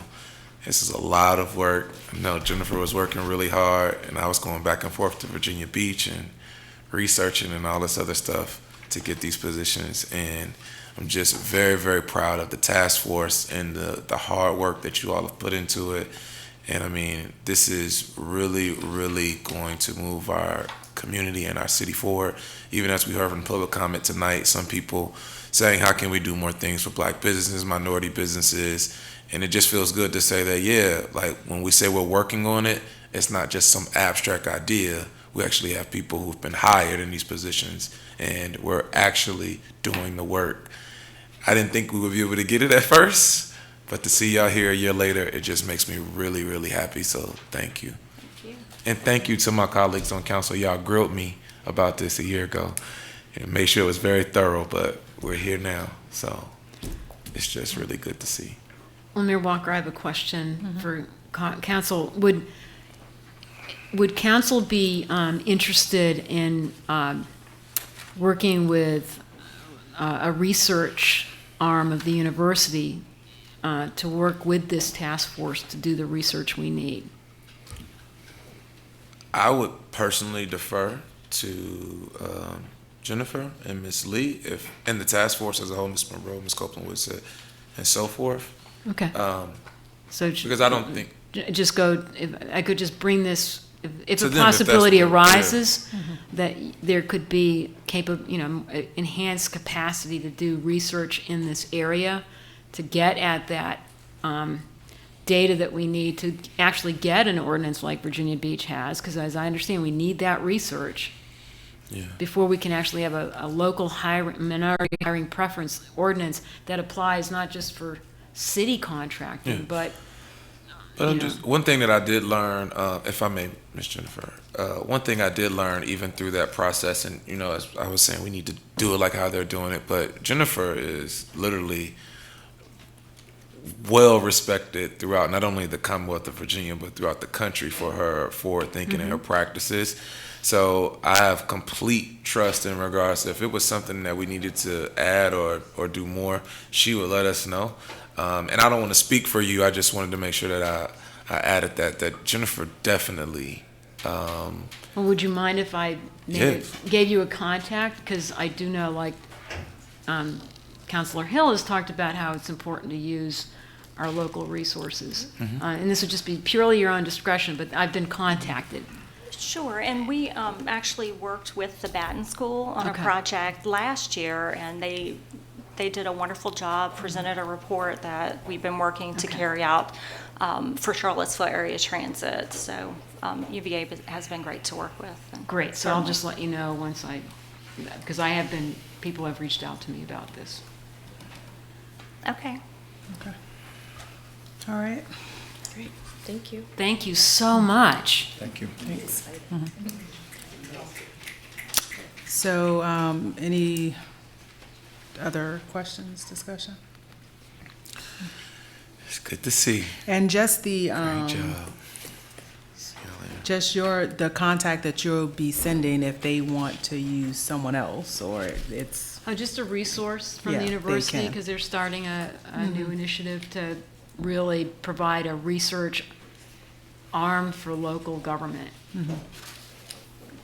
And so if there's something that they can use, I'll just make the connection. okay.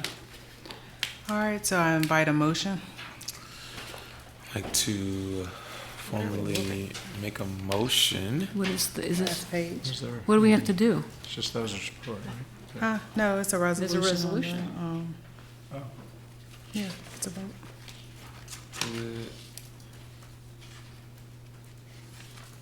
I think we're just approving the continuance, right?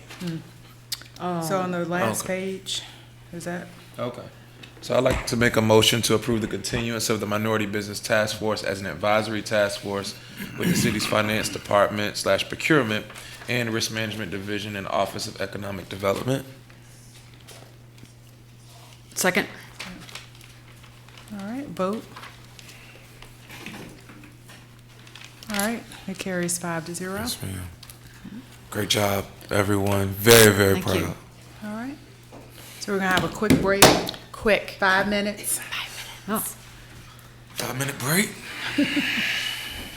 I'm excited. Let's just keep going.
Lisa?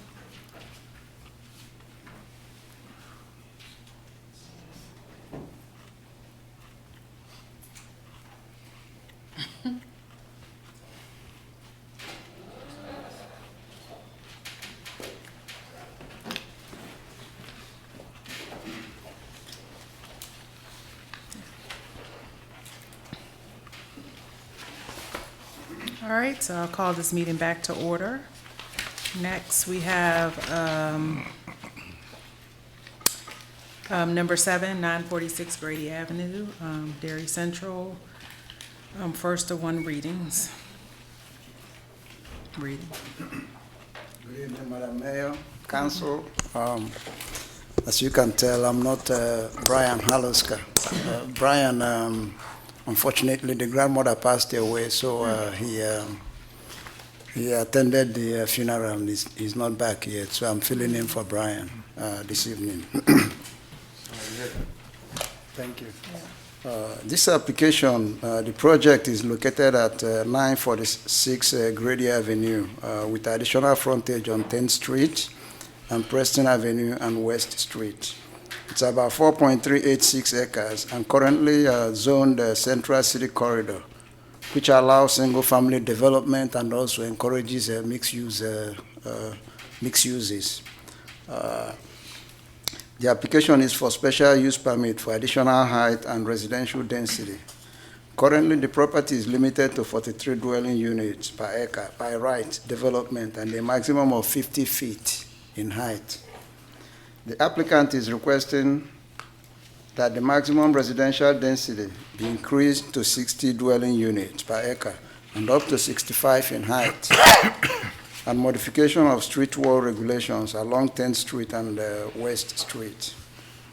The project will include 250 rental units, about 60,000 square feet of Class A office space, and 45,000 square feet of retail space and associated structured parking to accommodate the parking requirements and needs. There are 4 phases to the project. However, the applicant is requesting SUP for phases 2 and 3, which is 90% residential use and 10% commercial use. The applicant is also proposing to provide 20 affordable units on site as follows.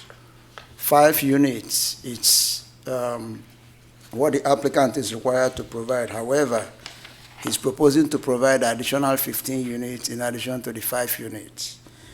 The first 5 units will be provided at 40% AMI, and the 15 additional units, 5 of those will be provided also at 40% AMI, and the 10 units will be provided at 80% AMI, all affordable for a period of 10 years. The applicant has submitted a tax increment performance agreement to the Office of Economic Development for review and consideration. And on March 13, 2018, the application went to Entrance Corridor Review Board, which approved the SUP application, finding that it will not have any adverse impact in the area. On June 12, 2018, the Planning Commission also considered the SUP and approved it with conditions listed in the staff report, which is before you this evening. Secondly, just want to point this out and inform the City Council that about a couple of weeks ago, the State Department of Transportation cleared 4 projects through the screening process that the city is proposing to submit for smart scale funding. And part of this smart scale funding, it's if you have an economic development activity within like a 1-mile radius, and you can provide evidence of that the project has been approved, either the site plan, SUP, or what have you, it helps boost your application. And this project is sitting right at the corner of Preston Avenue and 10th Street, which we are applying for application for smart scale funding to reconfigure this particular intersection. And staff is looking at using the application, this application, including any associated approval by the Planning Commission and by the City Council as part of our supporting evidence for for the smart scale application. And after we submit that application, if it's funded, we intend to come back in the future to work with the applicant in terms of the design of that particular intersection to include transit services and things like that. So I just want to volunteer that information so that the City Council knows that this particular project has some kind of multiplier effect. And in terms of citizen engagement, I think some members of the City Council were at the Planning Commission meeting where the residents of the neighborhood came to the Planning Commission and indicated that the applicant provided an excellent community engagement process, which is actually, I believe, a module community engagement process. They did a pretty good job in terms of involving the residents during the planning and design phase of this particular project. The project is consistent with the City Council vision and the comprehensive plan, as well as the city's 2018 to 2020 strategic plan. And you have the resolution, and staff is asking the City Council to approve the recommendation from the Planning Commission. The applicant is here with his team, and they can provide additional presentation, and then we'll be glad to respond to City Council questions. And Kathy, I believe you asked a question. We didn't have the response regarding the cash Yes. in lieu of on-site. The cash, if they were to pay cash instead of on-site provision of the affordable housing, it would be $231,779. Thank you.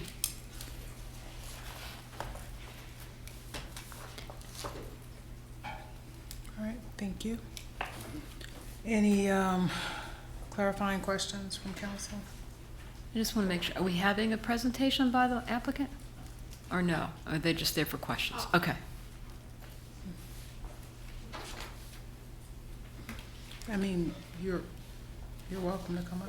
We have a presentation as a resolution. We weren't sure if we were going to have the chance to speak at all. We don't familiar. Sorry. It's a great project. So, what do you say?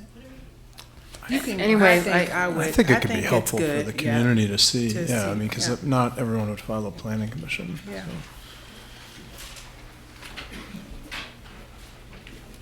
Do we have a cap?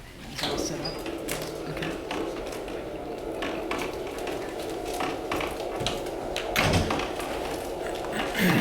This is the same presentation we gave at the public hearing last month.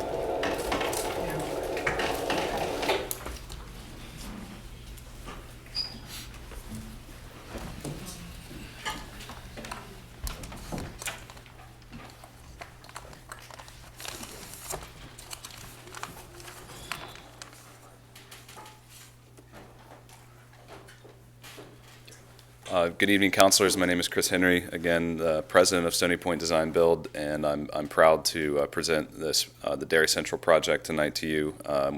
My team is here, as introduced earlier.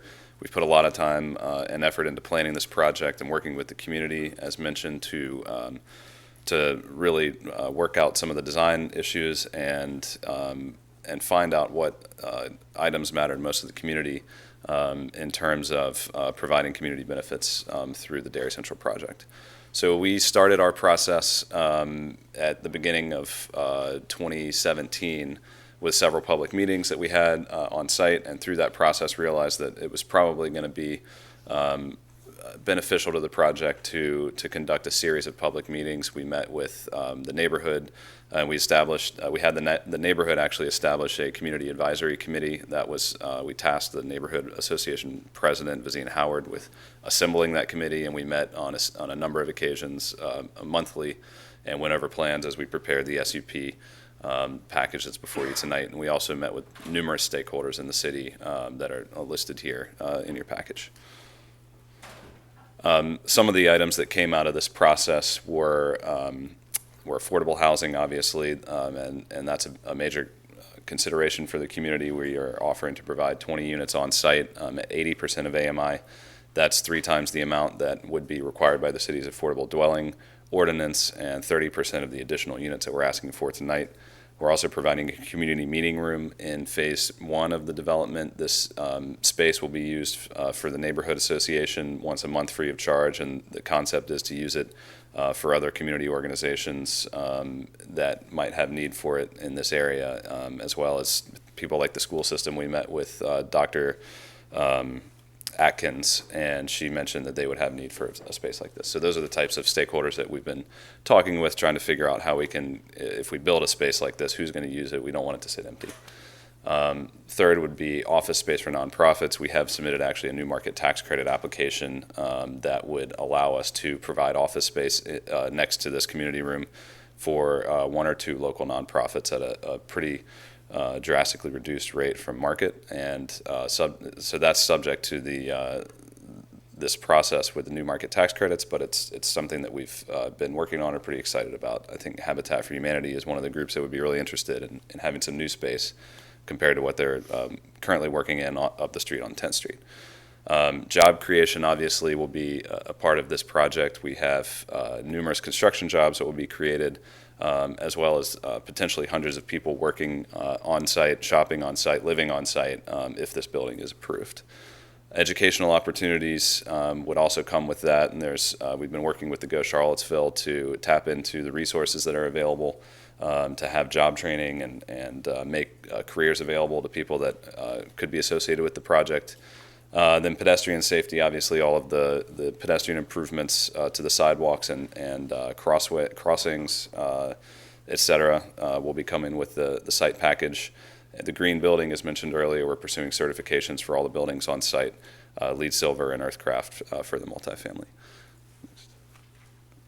Now I'm going to turn it over to Lee Quill with Cunningham and Quill Architects to talk about the technical design of the building and its location in Charlottesville. Thank you, Chris. Madam Mayor, members of council, it's a pleasure to be with you. Also joining me from my office is Nandor Mitrosak. You all know the location, but being on an entrance corridor, projects such as this deal with revitalization, but also sensitivity to neighborhood context and how one transitions from a corridor back to the neighborhood next.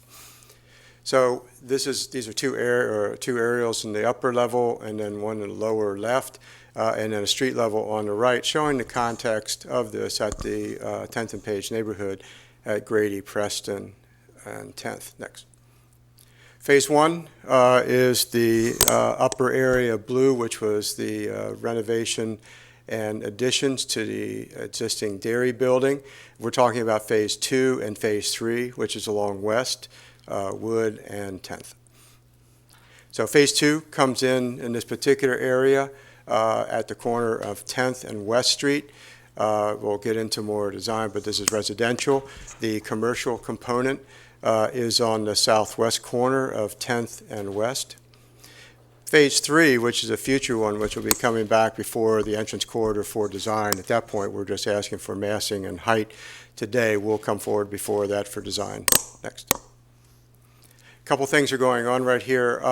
We don't want to have a continuous frontage. We have residential across a portion of from West Street. The corner is commercial, as you know, which is a garage repair facility. But as you move down west to the east, there are a number of residences. So we're breaking up the frontage with large courtyards, so it's not a continuous wall. These are 45-foot wide scoops that go back quite a distance. We're also stepping back the 5th floor on this so that there's a 4-story height residential scale along West Street in order to transition back down to the neighborhood so that the mass and the height, while we're not asking for the full 80 feet that might be available for an SUP, we are asking to go up to 65. That's all we need. We're also stepping back at 10th Street. We're about 20 feet back or 15 to 16 feet back along 10th Street from the actual street. We have a 4'6" planting strip, a 6-foot wide pedestrian way, which is beyond even what streets work calls for. And then we actually have entrances to units along that street that then come down into this area, so we have a wide sidewalk there. And also, we'll talk more about West Street in a minute. So basically, this kind of shows what the by right density would be, and the Phase 3 would be special use, but we are combining these two. Next. This is the rendering from the corner of southwest corner from West and 10th Street. Again, you can see the setbacks along West, the cutouts for the courtyards, or residential open space, so there's not a continuous street wall. Next. And this is what the view looks like from the southeast. The parking area right here in the foreground will be Phase 3, which you can see in the next image right here. And again, this will have the same setbacks and pullbacks from West Street and at the 5th floor. So what does it look like from the street? We've pulled it back quite a bit, as I said, about 20 feet from the curb at this particular point, so that it opens up the street to pedestrian circulation. Idea of planting strips along this area. Next. And what's hard to see from the other images is, again, these 42 to 40 foot wide sculpted out courtyards, so that there are actually large spaces of open space facing West Street and the residences across. 10th and West is a special condition. This is a heavily trafficked street, but also a very much of a pedestrian opportunity, bringing residents from the 10th and Page neighborhood over to Preston and to Grady and to the Phase 1 aspect of this project, and also giving back to the neighborhood. We have a retail space on the corner that can serve the residential neighborhood adjacent to this, but we've widened, as I said, the sidewalk along here to have eyes on the street, to have a very activated street, a 6 foot wide walk, and then planting strip, so that it's protecting the pedestrians from traffic in this particular area, cars moving. Next. On the other side, we are going back along Wood Street. Wood Street is a mid-block street that used to be there. It doesn't go all the way through from Preston or Grady to West right now. It ends into the parking lot. We're introducing a street and block plan, which breaks this up into basically 4 parcels, which are divided by streets and blocks. It makes it permeable so that residents from the south and from the neighborhood can get into the project at multiple points, and it's pedestrian focus and walkability here.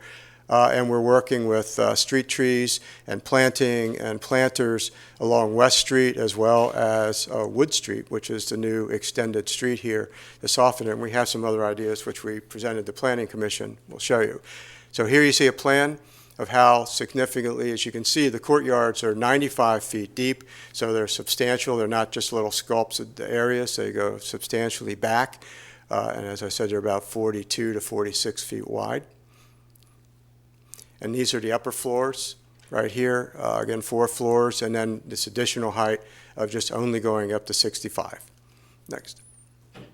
Parking is actually underneath the building and embedded within the building, so it's not visible to the public. It is sculpted behind the building itself. Entrance to the parking will be from an alley system and mews that is between Phase 1 and Phase 2, as you can see there, mid-block coming off of 10th, and then connects into Wood.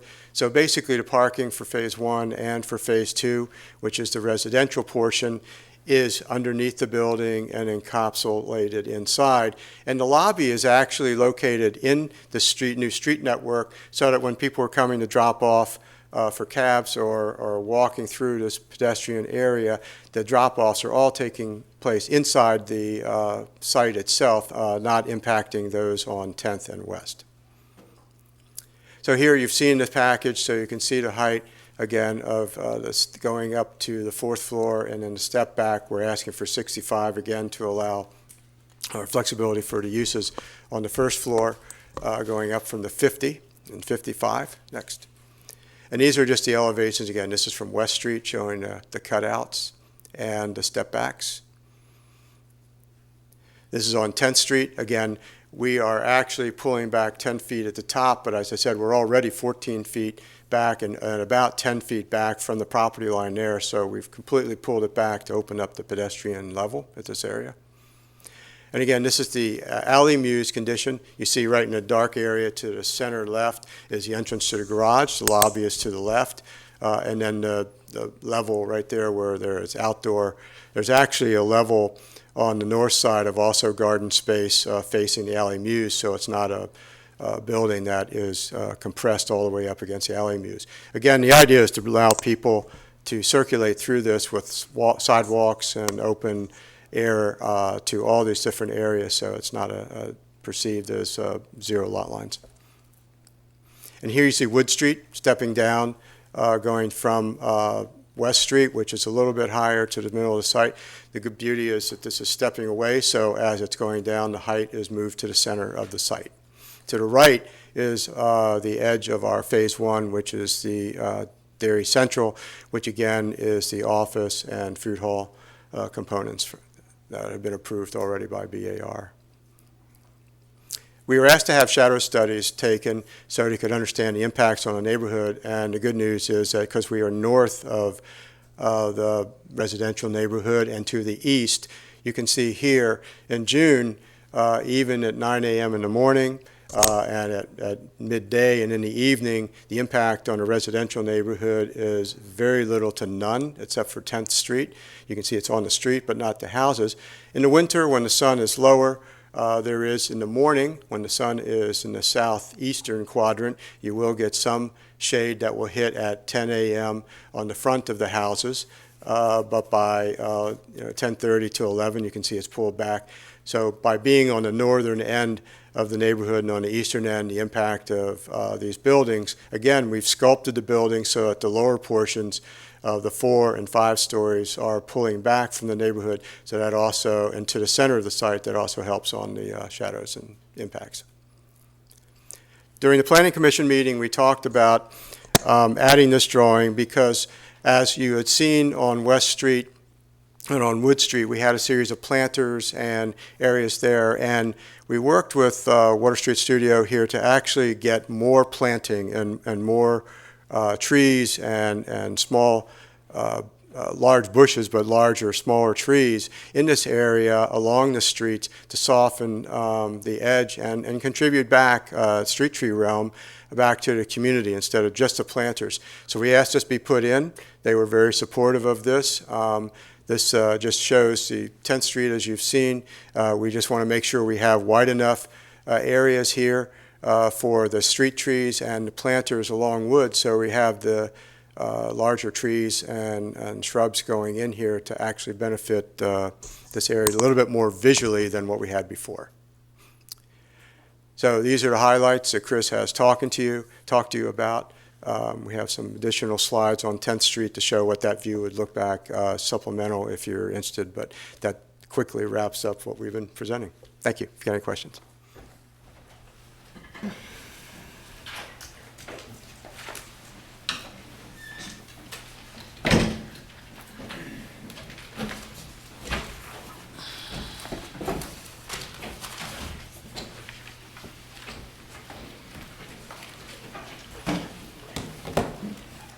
Any questions? So, go ahead.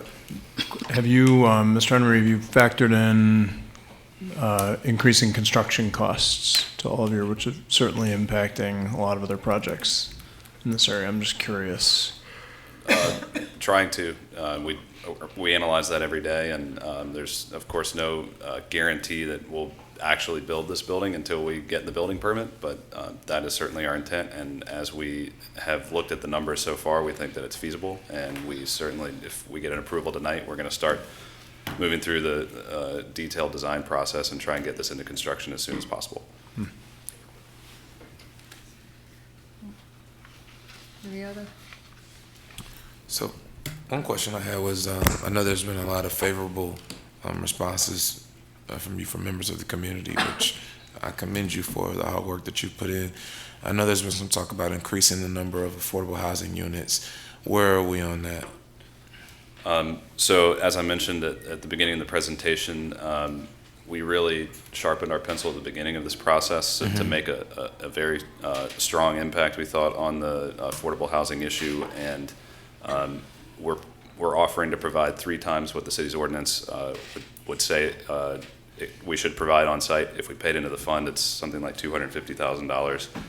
the 20 units that we're providing on site is a subsidy that's worth at least $1.9 million or something to the project. That is a huge impact on a pro forma, and it's 30% of the additional units that we're offering. And so we started this process thinking about how far could we go and how far could we push the envelope, and this is as far as we can get. And so we really don't have a lot of room without trying to partner with the city in other ways, like the tax increment performance agreement that we've submitted to the city's economic development office, to get more deeper affordability on site.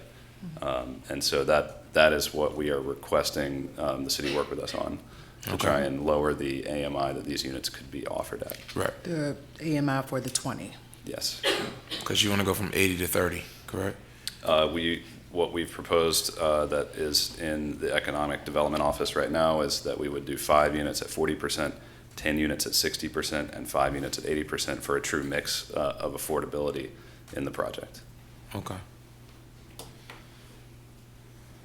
This is also, I might add, consistent with the housing needs assessment that just came out and your consultant's analysis of additional bonus height. Right. We're actually exceeding the recommendations that they made in that report with this proposal. Right.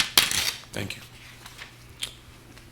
I do have one question again related to your goal to increase local employment opportunities. And could you mentioned that you're going to do a job fair, but I also want to know in particular, and maybe Mr. Akefuna can help, would any Section 3 provisions start kicking in on this one? Because there is affordable housing in it, but it is not that far away from a public housing site. Because this is not a government-funded project. Okay. It doesn't require Section 3. However, I think the applicant has indicated earlier that is working with the Economic Development Department in terms of providing job opportunities for low and moderate income persons that will be willing to work at the site. So I think there are some job opportunities available there. However, I don't think the project will trigger Section 3. Okay. Thank you. Lisa, I have a question.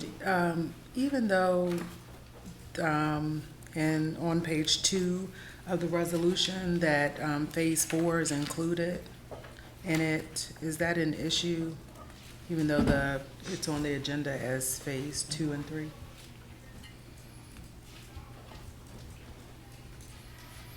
Where is phase 4 referenced? It's Page 169. under 1. It starts on page 1 of 3, but it goes over to page 2.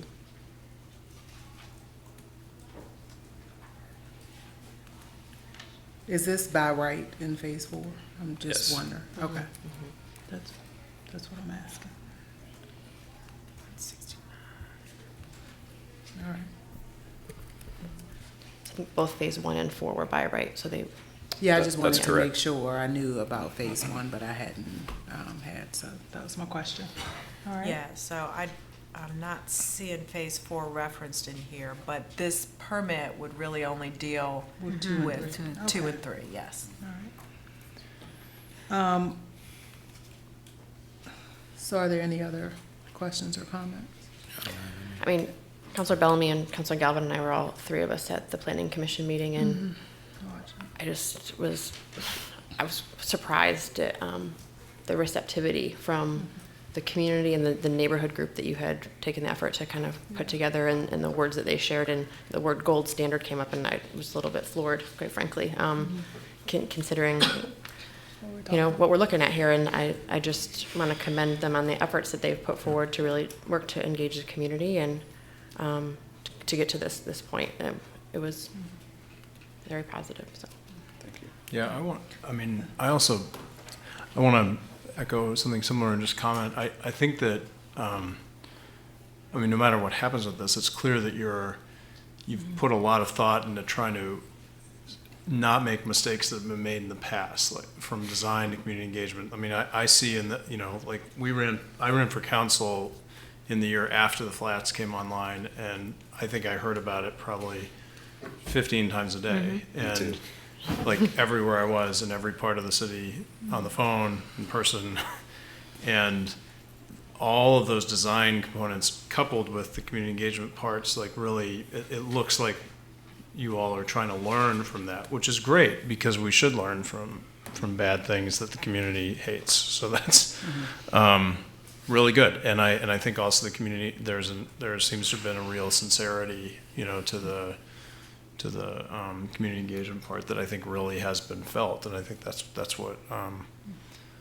and not to mention the affordable housing. And I think also just looking at the studies that we've done, I mean, a lot has gone into these plans, and we do need to start to increase supply in these different ways to try and address the supply and demand problem. And this, in the center of the city would do a lot of those things. So I just wanted to make a couple of. And because we sat through the whole discussion with the Planning Commission, I feel like they addressed a lot of the questions I already would have had around traffic and just some of the things they put into the conditions around diverting traffic. And I know that Mr. Duncan's here. So a lot of those questions just were answered for me by virtue of just being listening on that conversation. But so I feel like a lot of the conditions in here addressed those concerns that were top of mind for me, because that has an impact to the surrounding neighborhood is the traffic, vehicular traffic. So, Walker, I just have comments. So I have no questions, but when we get a motion, and I'll have comments. But right now, I have no questions. So the deep affordability, if that isn't, if the arrangements with the city doesn't work out, then it's just at 80 is where we are. That's correct. And the 10-year time frame, was there any willingness to stretch that? So we did research on that, and it becomes a project financing type of issue. And when we go out for banks, a lot of the term of the loans that we're going to be using to actually get the financing on these buildings is 10 years. And if we have commitments that we're making on the property that run for longer than that, it becomes problematic. And so what we talked about with the Planning Commission was having the ability to renew after 10 years. But it's something that we feel strongly we need to stick to that 10-year period. And it's also that 10-year period is double what has traditionally been done. So I just want to lay that out there as well. All right. So thank you. All right. Is there a motion? I move to approve. I move to approve the resolution granting a special use permit for additional building height, increased residential density for property located at 946 Grady Avenue, Dairy Central, with all the conditions placed upon it by the Planning Commission. Is there a second? And discussion? I think, as the applicant has already said, that he's exceeding the minimum requirements of our own ordinance for affordable housing by 4 times. I've also I did dig deep into the Partners for Economic Solutions housing needs assessment. And for a building that would go from a baseline of 3 stories to 5 stories, they estimated that there was only going to be 10% of the increment would be affordable. This is 30%. 27. Well, rounding up to 30% of the increment of new units is going to be affordable housing. So I do think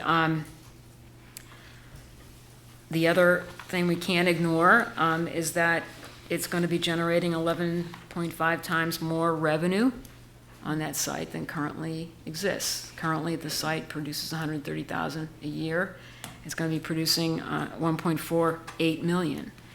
And I do think it's important that as we are moving forward, it's a discussion in the fall about our capital program, and we're going to be looking at exceeding our $85 million bond capacity at this point, that we have to really understand that we need the revenue to come in to pay for our debt service. To pay for the stuff We cannot just have non-taxable property throughout our city.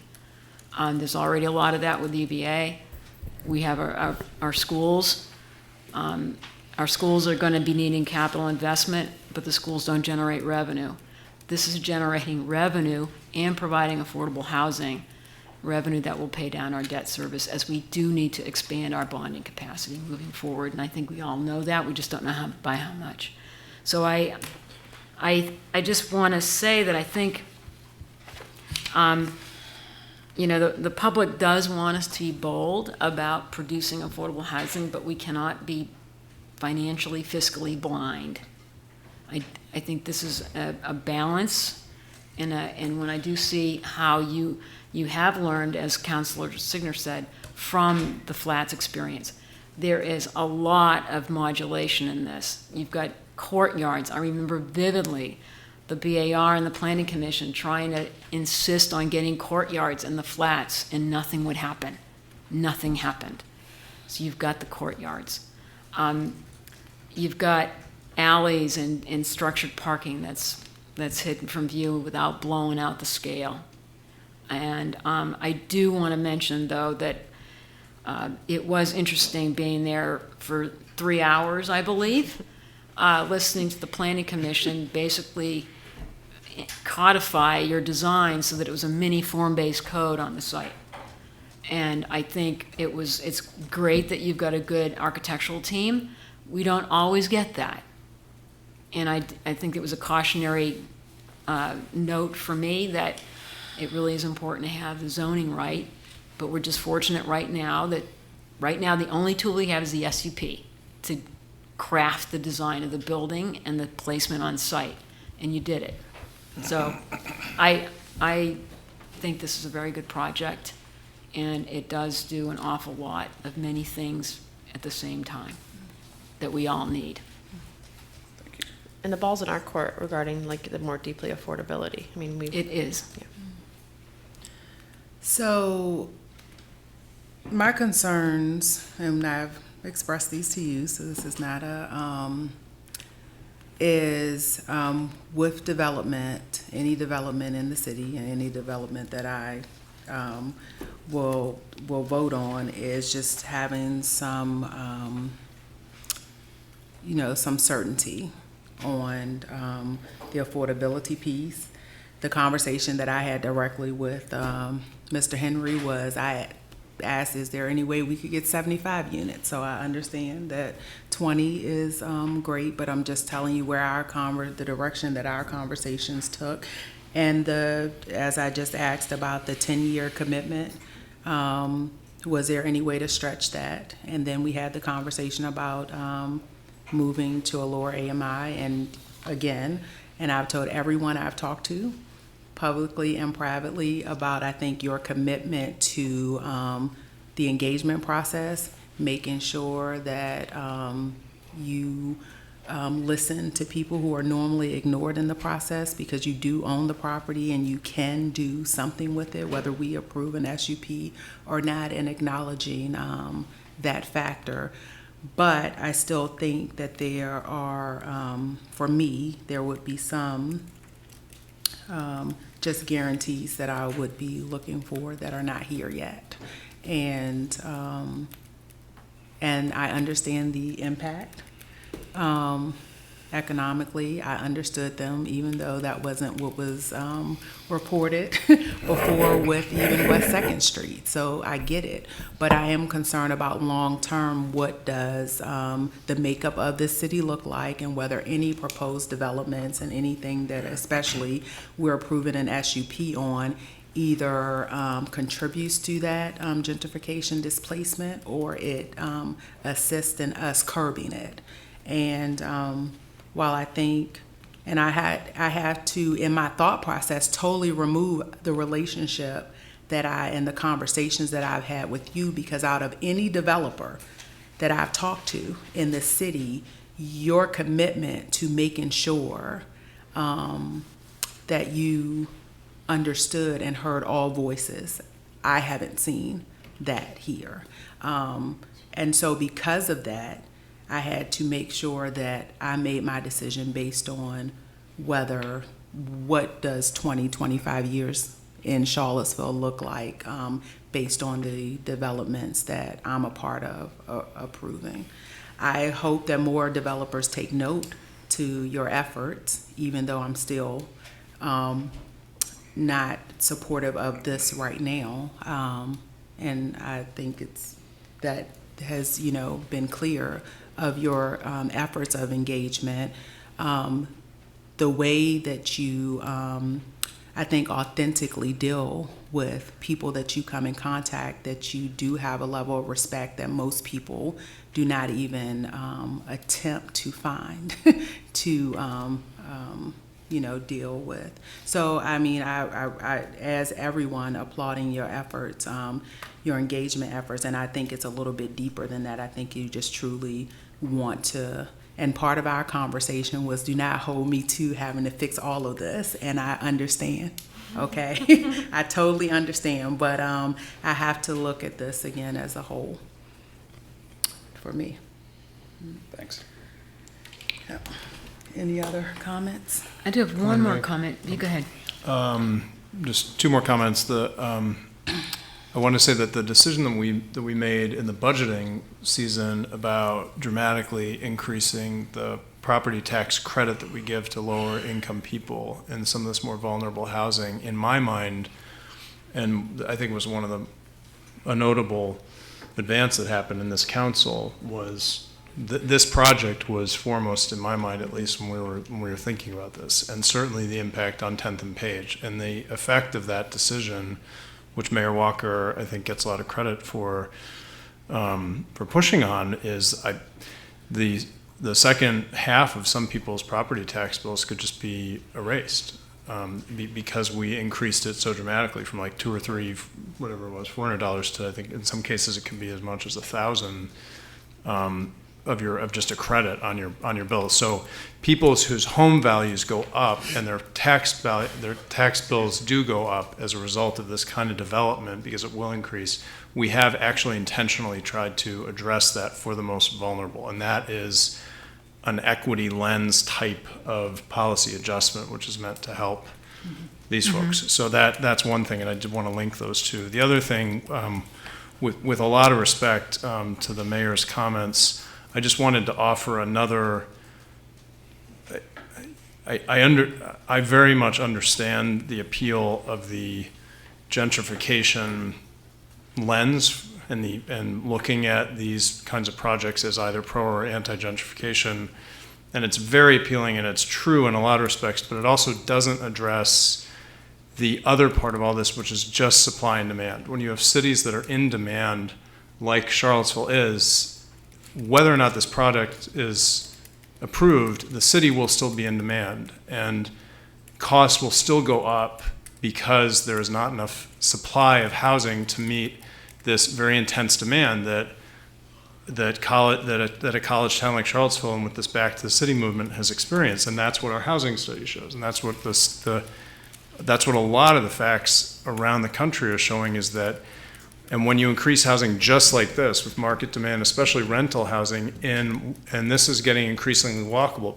I lived off of Preston for a while in law school, and we would walk downtown, and it is in a more walkable area of the city, and that's what we need. And we had a lot of controversy when we approved the 10th and Jefferson, about this amount of housing. This is less controversial for those reasons, but it's still going to address the supply and demand problem. And overall, this is what we need to address the most crippling part of gentrification, which is the skyrocketing housing costs. And that's what really hurts the city. But it's counterintuitive. It feels, when you increase housing, it feels like it's gentrifying, and then hopefully the facts are, and I hope is that by increasing supply with things like this, in carefully and thoughtfully well done, proposals, that we actually do start to tackle that big macro problem, which is what we really have. So I just wanted to offer that as another point of view on the gentrification problem. If I may pick up on that to some extent, but I do want to underscore that this is very much in keeping with the comprehensive plan, very much in keeping with the intent of this zoning district. So you're on really strong footing in terms of policy. I mean, that was a no-brainer, and I do need to challenge on the 1011 East Jefferson Street. That was not clearly in sync with No, any of course. comprehensive No, plan. I know. This is an So easier this, call I than felt that. like, Right. on that level, Right. this is more in keeping, in good faith Completely with our agree. community, because it was adhering to that bigger public engagement process.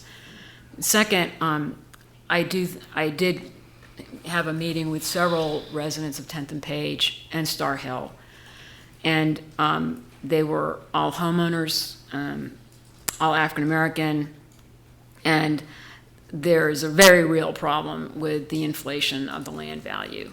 And that was immediately felt right after the flats was sold in 2016.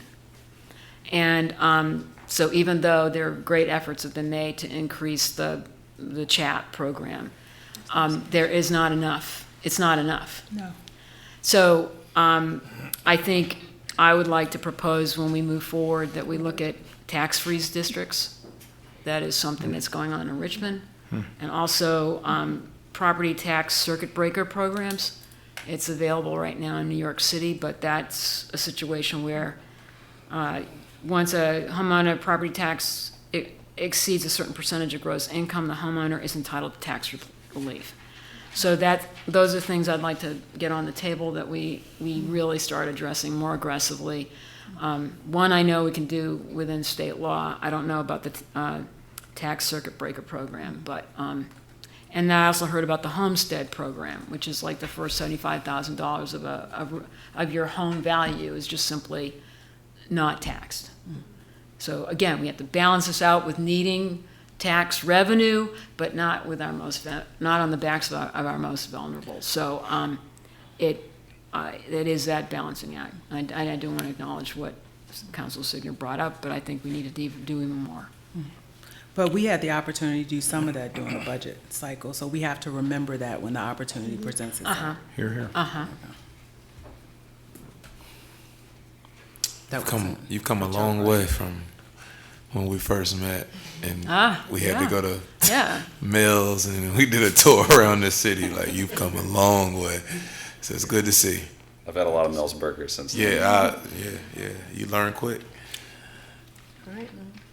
All right, so any other comments? Vote. All right, carries 4-1. Thank you. Thank you. Thank you. All right, we're at the transfer to the Circuit Court renovation and expansion project from CIP contingency and courthouse security funds. First, one reading.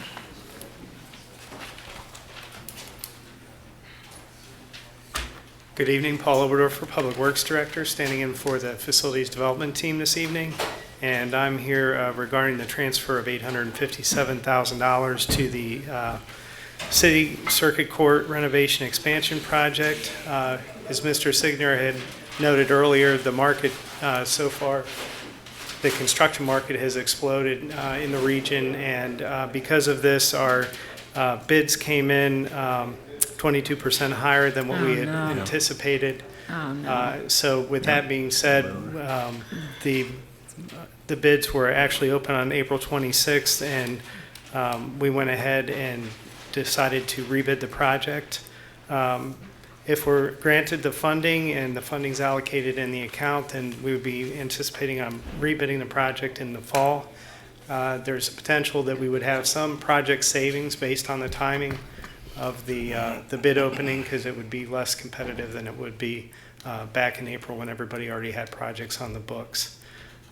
This would be a request to move $582,000 from the city's CIP contingency, $200,000 from the city's courthouse maintenance fee account, and $75,000 from the courthouse construction fee account to cover the costs. I'd be happy to answer any questions or provide project background if you'd like. I have a presentation. Good job. Yeah, any clarifying questions? Nope. All right. I invite a motion. I move we approve the transfer to the Circuit Court renovation project from the CIP contingency and courthouse security funds in the amount of $857,000. Second. Any discussion? No? All right, vote. All right, it carries 5-0.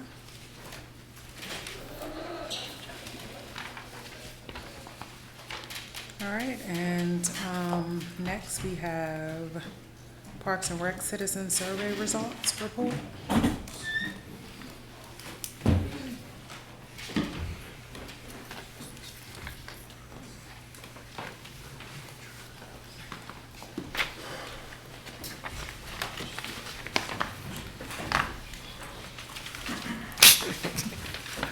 Why you can't get your own? Just tell me to see the room.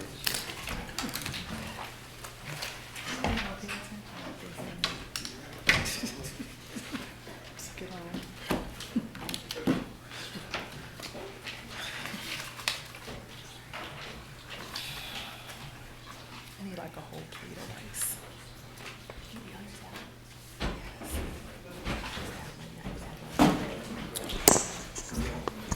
Good evening, Mayor and members of City Council. Tonight, the Parks and Recreation Department is pleased to share the results of the 2017 Citizen Survey of Parks and Recreation Needs of City Residents.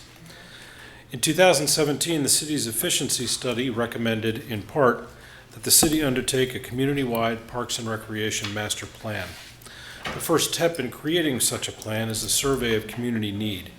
The last such survey, done here in Charlottesville, occurred in 2006, resulting in the 2007 needs assessment and the many capital projects and improvements to the parks and recreation system throughout the city in the intervening time. Last year, staff engaged with the Center for Survey Research at the University of Virginia to conduct a citizen survey, which was conducted last winter, and the results presented to the city here this past spring. Sean Bird from the Center for Survey Research is here with us tonight, as well as Dr. Tom Guttenbach from the center to assist us in presenting the survey results to you.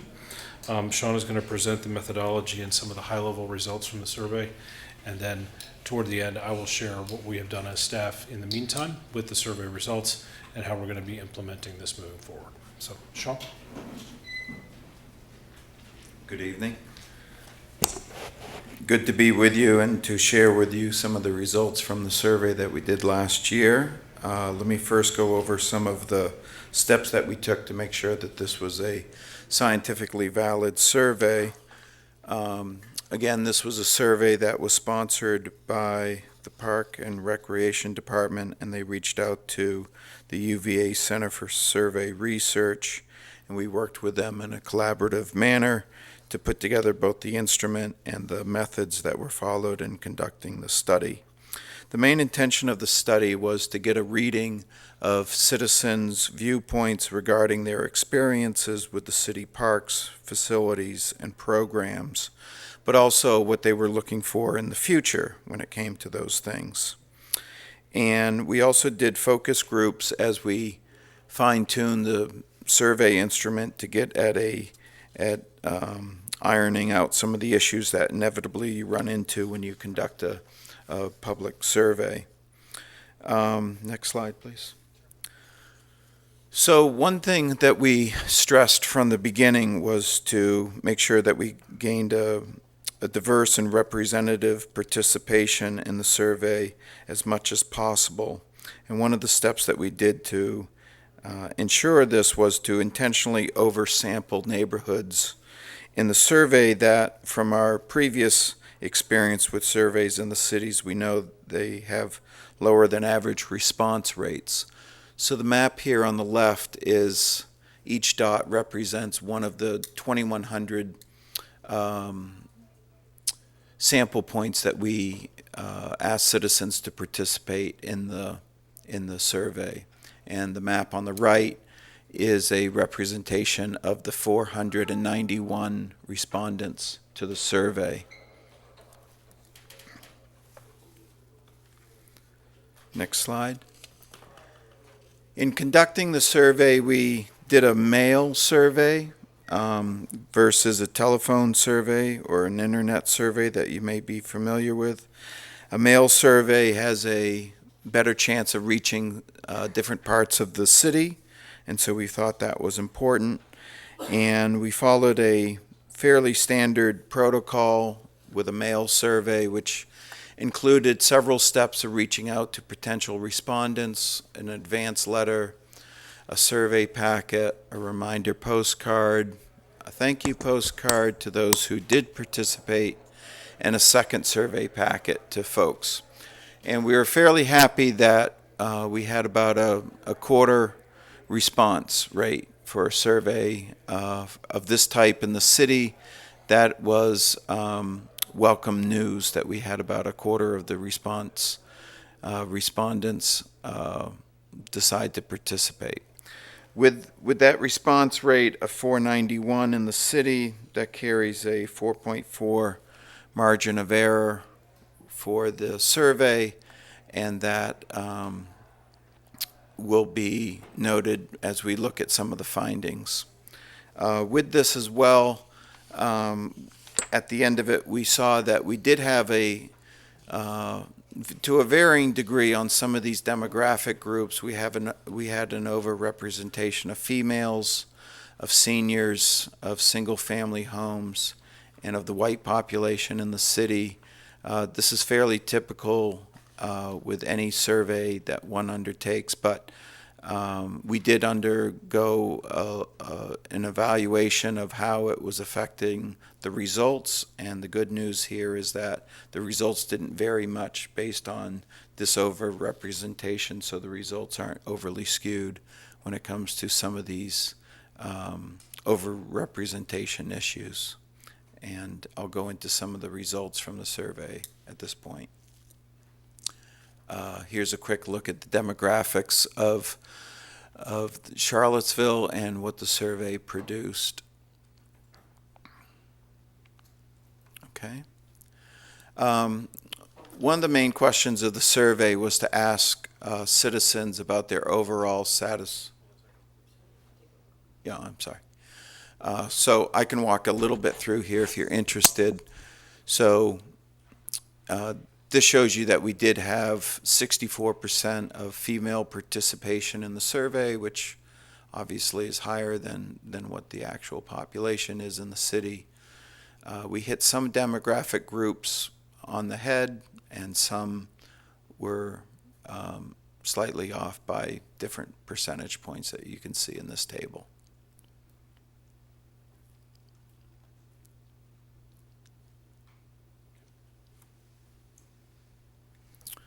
So one of the main questions asked in the survey was your overall satisfaction with the Charlottesville Park system.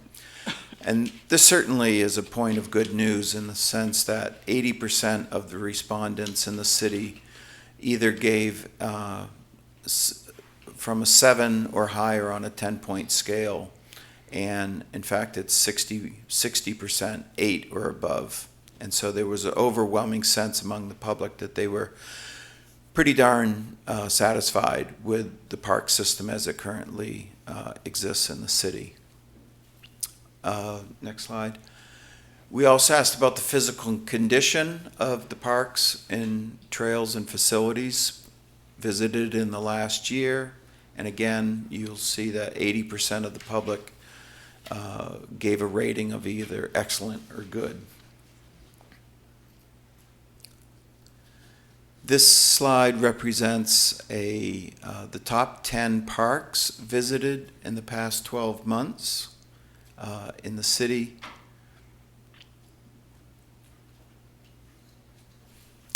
There's a number of following questions regarding more pointed points of the Park and Rec system. This was what action would one want from the Park and Recreation Department, if you agreed or strongly agreed. This is in order of strongly agree.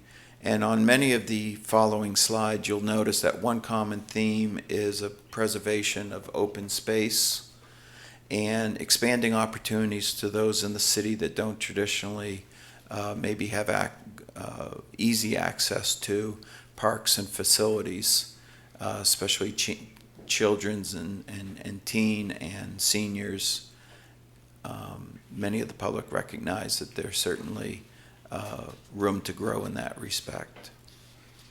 Okay, next slide. This was a question that asked about whether the city of Charlottesville needs this type of park or facility.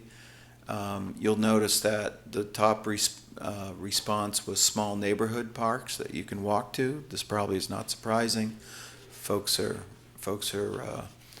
certainly looking for that. And then the other top responses were regarding trails and paths along green spaces. And you can see the following results as they trickle down to other items. Next item. We asked about both outdoor and indoor facilities. For outdoor facilities, the most common response was water parks and spray grounds, which I think surprised some on the staff. And keep in mind that the survey was done in November and December, and so it may not have been on people's minds necessarily, like it probably is today. But this still was the number one response for a demand for outdoor facilities. And for indoor facilities, exercise and fitness facilities and indoor swimming pools were some of the top responses there. I think there's a few more. Regarding programs and activities, keep in mind this is not necessarily what people were looking for Parks and Recreation to provide, but the city as a whole, people were asking for community special events, concerts, outdoor exercise, and fitness opportunities were the top responses in the survey. And there's just a few more. I won't go into all this, but this is a type of what people were looking for an improvement in what currently they see in the system. Those agreeing with these, you'll again see a common theme regarding expanding opportunities to those in the city that don't traditionally have it, and expanding existing trails and natural areas, green spaces, and so forth in the city. This was a question regarding how people would like to see their own tax dollars spent when it came to recreational needs in the city. The top response, as you see here, was the purchasing of land for more open and natural spaces. That goes against the affordable housing. That was interesting. And I'll turn it back to Brian. Thank you, Sean.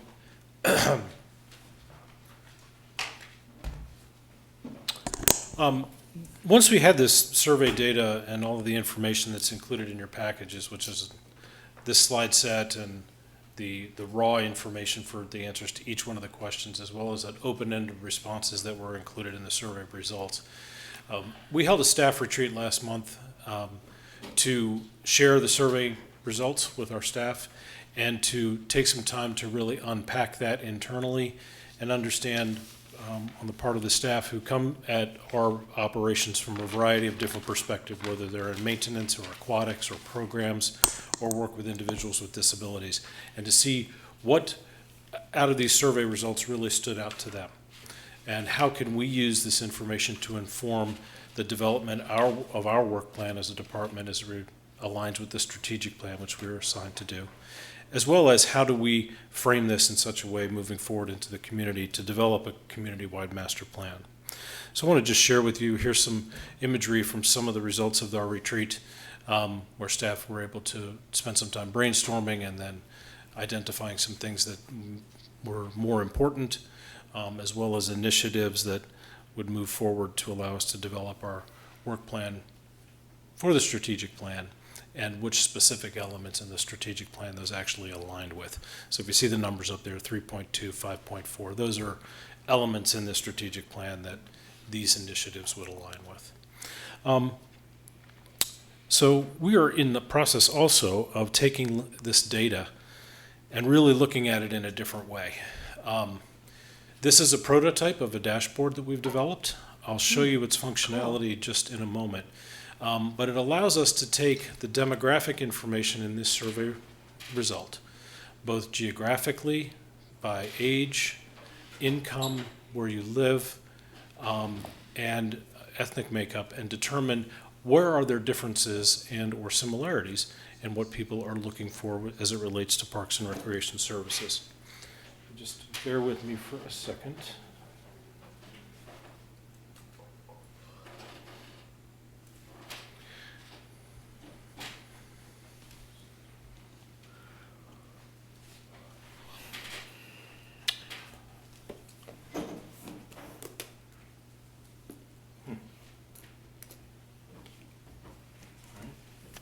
That didn't work.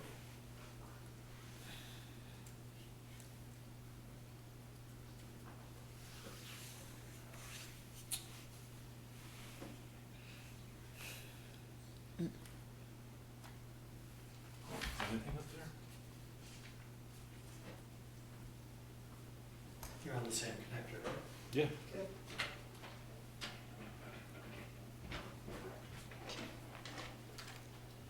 Let's try to pull up this VGA port. Is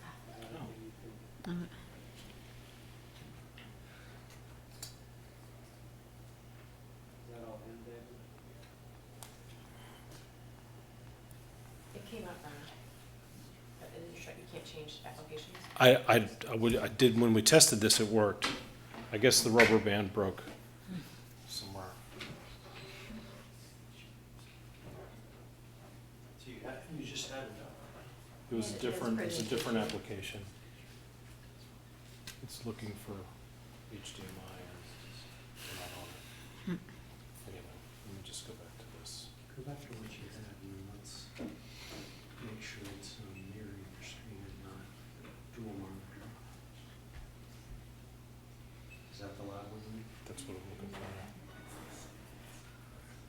So let's. There's the output.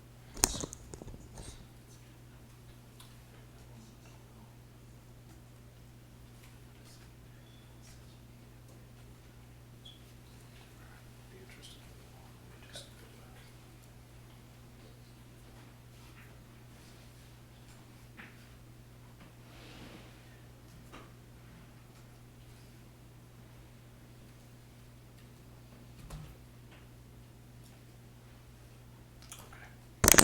All right, so the demonstration of this doesn't seem to be, we're not going to be able to make that work. So let me try to explain how this will work. The dashboard will allow you to select any demographic category and compare it to multiple other demographic categories. You can isolate by income, or one or two sections of income, or three or four, or one or more neighborhoods, or one or more age groups or ethnic groups, or, and when we're finally done with this, I actually be able to go into the map and to circle or identify a section of the city and see what the responses are to the survey questions as a result of that. We're in the process of developing this. This is a prototype I wanted to share with you this evening. Ultimately, when we get this done and tightened up, it will allow us to do some very, very targeted analysis to understand where in certain parts of the city or with certain groups of folks, what are they really looking for in terms of recreation programming, facility expansion, et cetera, can really drive and inform our programming decisions related to the strategic plan and how we go about delivering services in a better way down the road. So this is a prototype. We're excited about it. And so our next steps are to complete that dashboard, to complete our draft work plan for the strategic plan, and then begin holding community meetings leading into the fall that will lead to a final community-wide Parks and Recreation Master Plan that would come back to the City Council for your adoption, hopefully by the end of this year. There's a couple things that stood out to me in the survey results. You may have missed it, but 1 in 4 respondents indicated a need for volunteering. So if we extrapolate that out, that's, thousands and thousands of individuals in the city who have a need for volunteering. We'd really like to take advantage of that, to assist with our service program provision in a variety of different ways. We also made sure that we wanted to be as totally transparent as possible. So everything that's in your package, including the survey instrument and all of the results, and everything that was sent to the community is also there. And when we finish this dashboard and it's nice and tight and we know what we're looking at, we'd like to make that outward facing as well so the community can go in and look at it. One important point with this information, that in its aggregate form, in the 490 survey results we got, we have a statistically valid survey. Once you start kind of picking and choosing certain things, it no longer ceases to be statistically valid. However, it still retains tremendous value, and that's an important distinction. So while it may not be statistically valid in the sense that 490 responses are, but 50 to 75 to 100 responses provides tremendous value to us as we make our decisions in moving forward with programming and facility provision. So I'm happy to answer any questions that you have, and I want to thank the staff at the Center for Survey Research for all of their very hard work and working with us on this.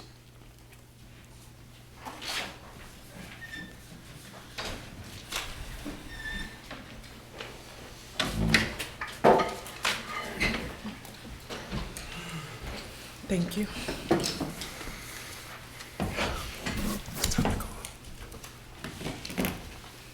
Are there any questions?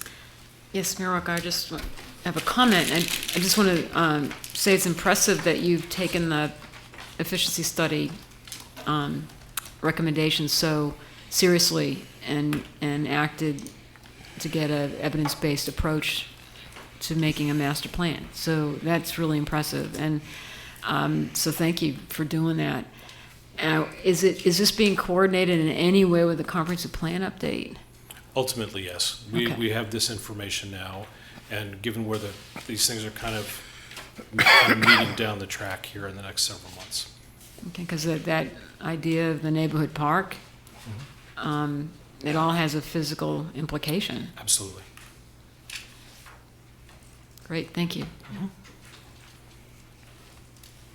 Any other questions? No? All right, thanks. Okay, thank you. Really, thank you. Thank you.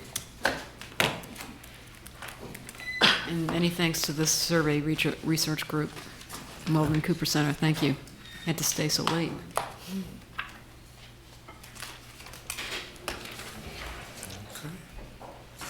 I enjoyed All the right, verbatim. So other business, we have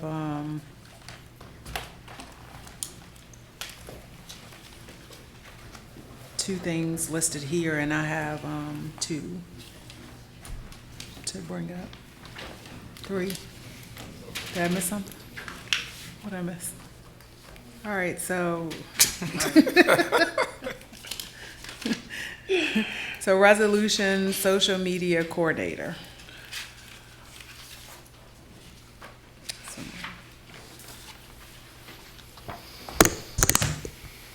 Brian Wheeler, Director of Communications. Staff has followed up on what we heard the consensus was coming out of the May retreat, and that was to support adding a position in the Communications Department focused on social media and marketing. You asked us to come with a funding approach that would support that. This was an item that was added tonight, so you wouldn't have seen it in the packet before. We can make it available to anybody in the audience that needs to see this. I need a packet. This.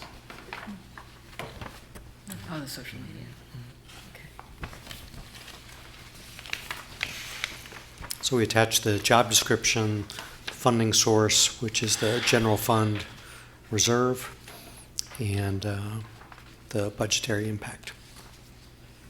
Happy to answer any questions. So I'll just say in terms of comment, I'm definitely in support. We definitely need to ensure that we have someone on staff who's handling our social media, as we've seen. That's where a lot of information is disseminated. People actually look to social media. Sometimes people look to Twitter before they look to news websites. So yeah, it's very difficult for Mr. Wheeler to do all of that and his regular job. So I think it's something we definitely need to move forward with. What's the timing of, like, what's the process looking like to kind of get this secured? And It would be advertised internally for a week. Mhm. We would hope for an internal transfer. So it could someone- happen more quickly. So someone's identified. It would be open to city staff to apply for the position. So advertised internally, try to find a suitable person who had the qualifications, would go through the interview process. We need a minimum of 2 applicants to handle it that way. So someone internally who has social media and marketing coordination, like Mhm. expertise. Yep, Is it because of timeline that you don't want to go externally? correct. Okay. I just know that when we did ours, I mean, how many applicants did we get for that one that 75? Yeah, I would wonder if, I mean, obviously there's a short-term need with the next 2-3 months, which could be filled one way, but given the importance of this in so many different ways, why not? I mean, if internal, it's a small city, it's a small city government, why not have our cake and eat it too and have somebody to help with the short-term need and then have a robust, full process where we could, because And I think there's staff in the city that can have us meet that win-win goal.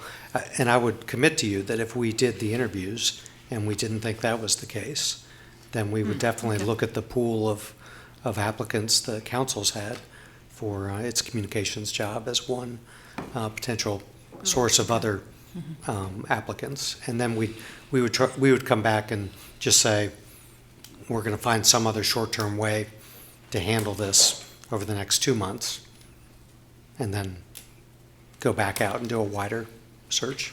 But I think what I've learned since being here is that there are people in other departments, there are interns in other departments that are doing this kind of work, and I think would be interested in this position.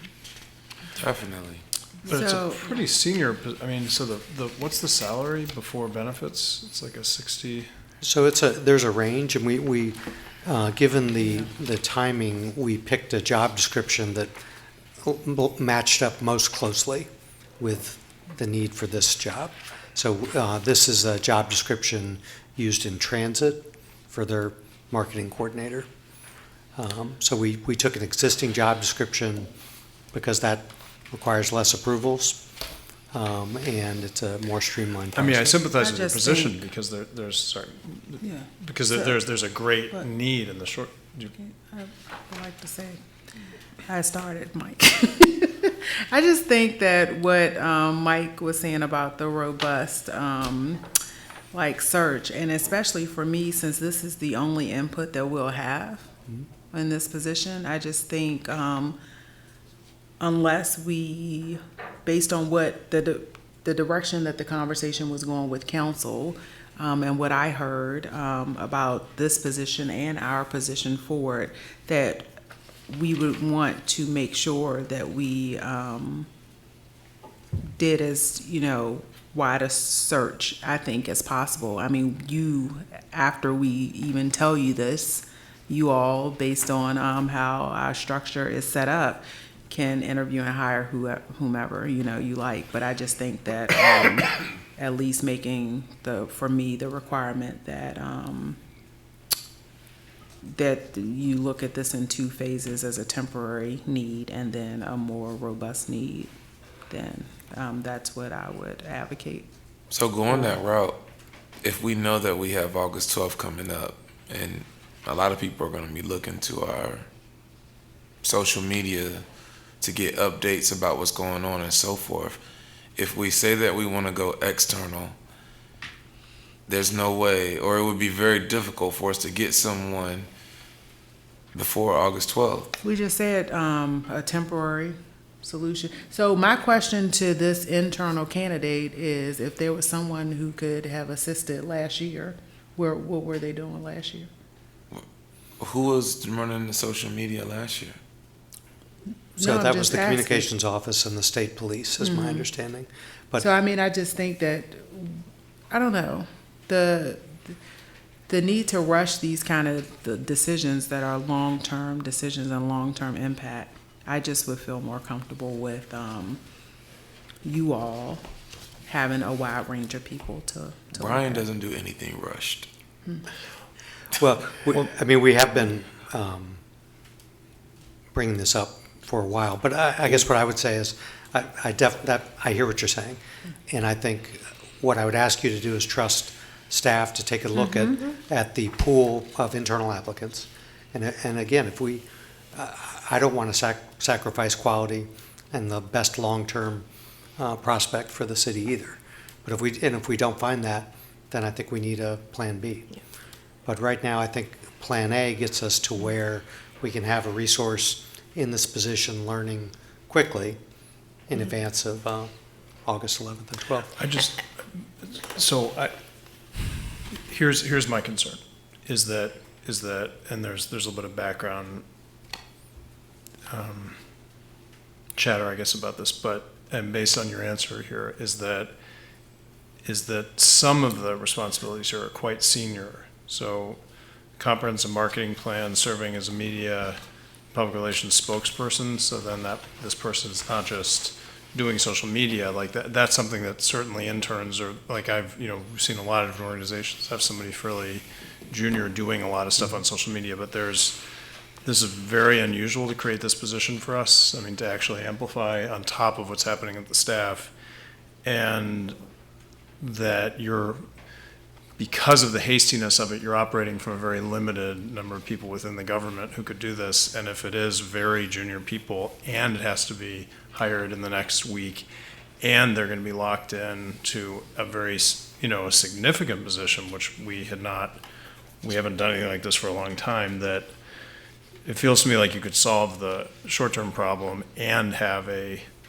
mean, we had 75 applications and this is our last bite at the apple. We just have to, so this is the time when we get to share with you thoughts about how are we strategically doing marketing, which is a whole part of this, not just social media, and that's the way this position was written. And it doesn't sound to me like that's necessarily going to And that job description was not happen written in by here. me for this position, but it was the closest fit that we could find among, the pool of defined jobs in the city. Mayor Walker, I have a comment, but I've been seeing that Ms. Hill wants to say something. Yeah, for me, it was when we first were setting our own timeline, and then when I found out how many applicants we had, I was just, my first thought was like, let's be efficient about this. Why aren't we taking advantage of this applicant pool? Because there are some similar skill sets, not the same. And I would have liked to have done that, because we're going through that process, and we're interviewing on Thursday for that role. And so I just felt like it's a real ripe opportunity to kind of just have all these applicants in front of us, and I think there's probably going to be more than one that's qualified to take on these roles, and so that's why I figured that's a lot of effort to go through that, and it just seemed like it would have aligned. And I'm kind of on the boat of, and again, I realize this isn't maybe even our purview, but if we can have a short-term need, I understand we need something now, but I do agree that the scope of what we're looking at, even if this isn't quite the job description, is much broader than social media. So I have to trust that staff. Mayor Walker, Mayor. Ms. Hill, you done? Yep. I do want to pick up on something that Ms. Hill's just said. I don't know if this is our purview. We have our own communication specialist, and that's why we focused on that application and that process. I think you're coming to get a request of funds, but I think it's a little bit unusual that as a department head, you have your own decisions to make about who the staff are that you hire. And you're coming to asking us funds, and you're being generous with what you're telling us that you need, and that you're feeling confident that you know how to go about getting that. So I feel that we do need to allow our department head here to act like the leader of the communications department. This is what he's telling us he needs. It's not, I don't feel it is my purview, quite honestly. And this wasn't my first choice in approaches. And the first thing I did was start calling supervisors throughout City Hall, asking if I could steal various employees for the summer. And didn't have a lot of luck with that. So either because that person was transitioning out, wasn't going to be a good fit in the mind of that supervisor in this kind of role. But I tried to look at other options when we didn't have a funding plan in the budget for So you. before this person is hired, will there be a job description for the job? That's the job Before- description we're going to use for now, yes.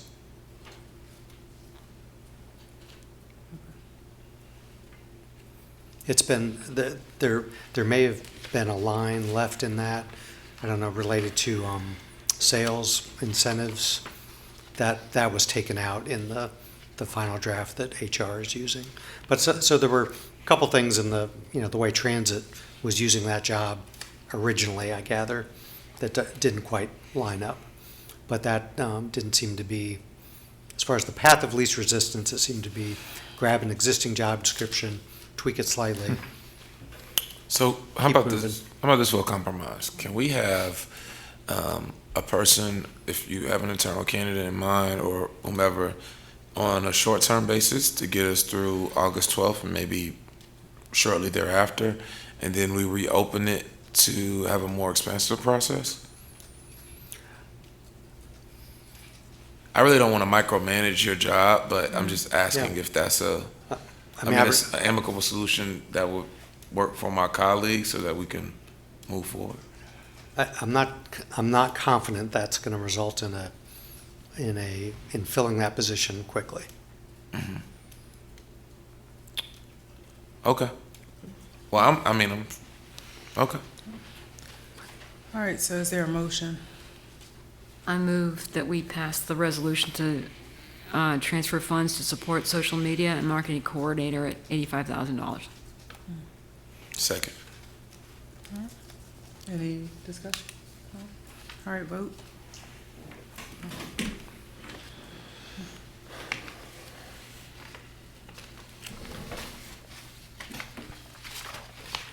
All right, carries 3-2. All right.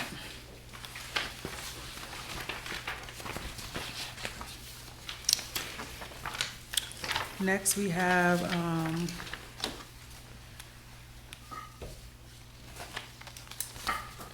think we have two resolutions. yeah. So the resolution for the city management succession. Is that the second one we do? We do the other one first. Is there the other one first? Oh. Okay, yeah. Yeah. I have that one. All right. I misplaced the other one. All right, I'll read the other one. Following, be it resolved by the City Council for the City of Charlottesville, Virginia, in the second day of July 2018, that in the event the city manager is absent or is otherwise unavailable, the following city personnel may exercise the powers and duties conferred upon the city manager by local or state law, including without limitation the powers and duties set forth within City Code Section 2-146 and the powers and duties set forth within Virginia Code Section 44-14621A in the order stated line of succession. If an individual in the line of succession is absent or otherwise unavailable to act, then the individual next in line of succession may exercise such powers and duties. The line of succession is as follows. Position of Assistant City Manager, current incumbent is Leslie Beauregard. Position of Assistant City Manager, Mike Murphy, for purposes of action which may become necessary in accordance with Virginia Code Section 44-14621A and related statutes. If neither of the above referenced assistant city managers is present or available to act, then the next individuals within the line of succession to act as Director of Emergency Management are in order of succession. The city's fire chief, currently Andrew Baxter, and next the city's police chief, currently Rochelle Brackney. Okay. Any, Second. any discussion? vote. All right, it carries 5-0. And then the next resolution is be it resolved by the council for the city of Charlottesville, Virginia, the city council that on the second day of July 2018, the city council does hereby ratify and affirm the written notice given to city manager on May 21st, 2018, advising the city manager that the city council has elected not to renew the manager's employment agreement. Mayor, may I suggest one change? Technically, it is July 3rd now. Oh, okay. All right, so on this third day of July 2018. All right, Second. all right. Any discussion? Vote.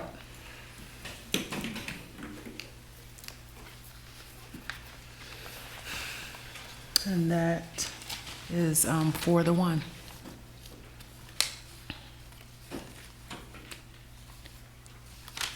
All right. Next, I wanted to bring up, and let me pull up the email, whether council would consider freezing funding for ABRT at its current levels. I have an email from the assistant city manager, so I'm trying to pull that up. So earlier, when May, is it May? May, we met for the first time with a committee, a group of citizens, and 4 staff members, the assistant city manager, Leslie Beauregard, Ryan, what's Ryan's last name? Davidson, Gretchen Ellis, and who else was it? Khaki, what's Dimick. To discuss what the ABRT process in the future will look like. The assistant city manager is just, the committee and staff is asking for some direction for council. They don't think that it's possible to do both, except current ABRT applications, and to look at the process and, create a new process. So the email that I got was that this was done about 8 years ago, and that agencies only submitted progress reports to staff, and that was done to establish benchmarks and outcomes for the following years. That agencies and programs would receive the same funding as fiscal year 19. No new agencies would be able to apply for funds. The county would have to agree to agencies that there's a joint process, and they did want to let us know that the last time that this process happened, we informed agencies in March that changes would be frozen, that there would be funds would be frozen and no changes would be made. So what I'm asking today is, would council approve letting staff know that it would be okay to draft a resolution for the July 16th staff council meeting to present to us for us to discuss the possibility. Mayor Walker, so it doesn't freeze, so it just means that no new applicants are taken. The only option, and by default, everybody just gets the same funding they got the prior year after doing. Yeah, it's level funding. So it just stalls it, or whatever, is it? Yeah, so. And then they focus their energy on the new work of. Yes, of I didn't understand it restructuring before. the Okay. process. Okay. Mayor Walker, I agree with this. I think our last budget session, we had quite a robust conversation with some of the members that were on the ABRT review team, and they were the ones who advocated for more review and change. And I know with Ms. Dimick, a few years ago, she was beginning to bring together people to talk about a different process because of an idea that we're not being as strategic as we possibly could be, that we were funding a lot of different groups, but maybe not funding the right ones robustly enough across many years so that you get, growth and sustainability among some of the groups. So I don't know how the outcome, what's going to come out of their review, but I've been hearing a need for this for quite some time. So I support this. If that's what staff says they need to do in order to give them time, they need to freeze the funding right now and not change so that they can do the review. I think it makes sense. Well, staff didn't request this, to look at this process. I requested it. Well, I agree with you Okay. then. All right. I've been hearing this, some issues with the ABRT process for a while. I think it does need to be reviewed. So do we have to, that's it? It's gonna come back to us. The next meeting. Yeah, I think that Yes. sounds great. One question I have is whether, and I don't know what the order of this, but there's been a big discussion about whether we would carve out the arts-related ABRT groups because of this change that's going to happen with CACVB and how there could be a whole arts budget that would, and then everybody, and there's going to be an arts caucus there, and there's a lot of effort and because it's always been a little awkward for the arts groups to be in ABRT, and they could be in this separate system entirely, but that may take a year to work out. They could work together. They could make sure they coordinate and talk to each other. That's why I got a little uneasy with the idea of freeze, because maybe if there's the possibility over the next year that maybe all the arts groups, if CACV moves But fast enough. that would come from a different funding source then.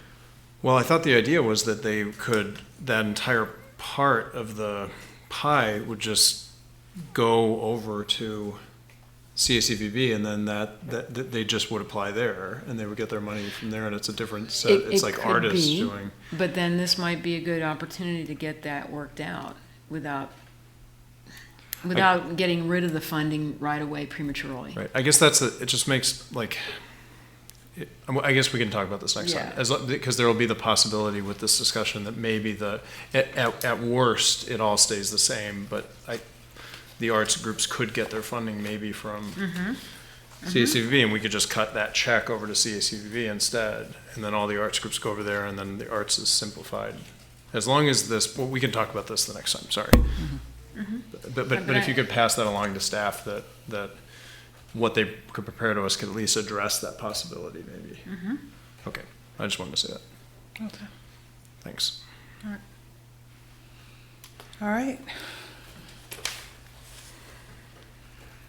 So now we're at matters by the public. Is there anyone who'd like to speak?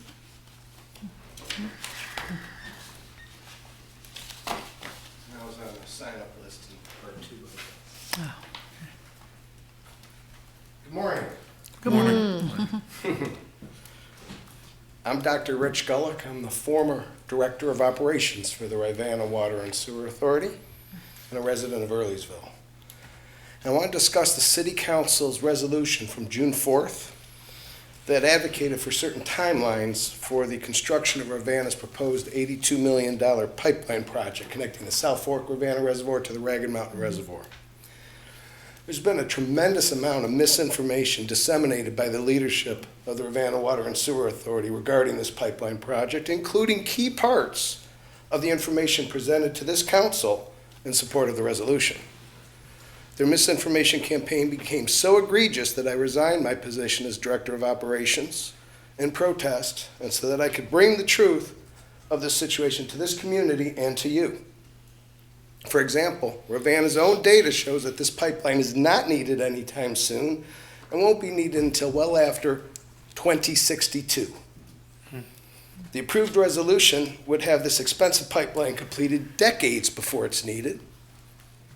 The pipeline is not needed to to prevent a repeat of last fall's low water scare in the South Fork Rivanna Reservoir when it dropped way down. That wasn't caused by the weather. It was caused by Rivanna letting the water drain out of the reservoir through leaking dam gates. In fact, if the gates weren't leaking, the reservoir would have remained full or nearly full all along. The mandatory water restrictions were unnecessary.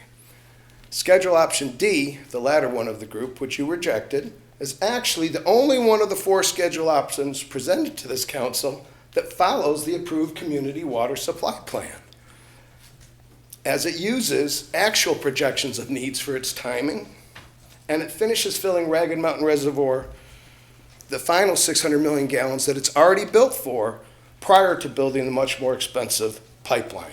That's what the community water supply plan that was agreed upon envisioned. That is its concept. And option D is the only one of the 4 options that makes sense on all levels: need, timing, finances, and so on. So I submitted a Freedom of Information request to the city for any information that would support the claim that was submitted in support of your resolution that schedule option D, quote, does not ensure our community will have an adequate water supply. There was nothing to give back to me. Not only that, but they even sent me a statement that says that option D, quote, provides water supply, safe yield, and redundancy when required by predicted water demand, which is the same thing that Rivanna presented to you at the June 4th meeting, yet in direct contradiction of what was in the supporting documentation for your resolution. And as for the claim that option D, the option D timeline is based too far in the future, another part of the supporting documentation for the resolution, that's not true either. The actual reason option D seems far in the future is the need for major water system improvements won't occur until far in the future. And the timeline you were provided for option D, not only all this, but it was based on outdated water demand data and overestimations of projected growth in demand. And it's so even in that case, it's much earlier than is actually going to be needed. In fact, finishing the filling of Ragged Mountain Reservoir will provide enough capacity to serve this community for the next 50 years without the pipeline. So I urge you to, 1, start now to fill Ragged Mountain. It's already built. Fill it. You want more water?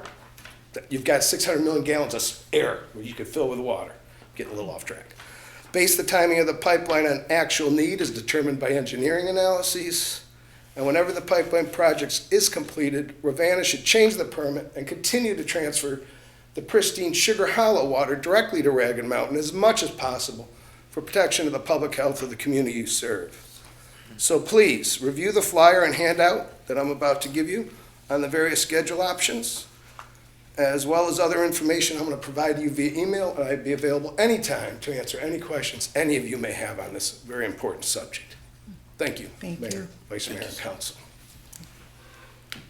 Thank you, sir.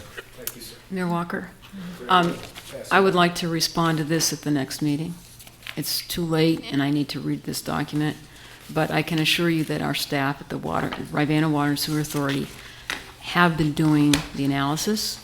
They have been doing the engineering, and I do think this is a very valid opinion that you have, but there is also some science behind the approaches that Rivanna Water and Sewer has provided. So I will, this is something that, it is 12:15, and we're just getting this incredibly technical data right now. I will send more. What you'll see in item 2 there is the analysis from Rivanna. At least when I was an employee there, it's the same thing they're talking about with options C and D, the same kind of concept.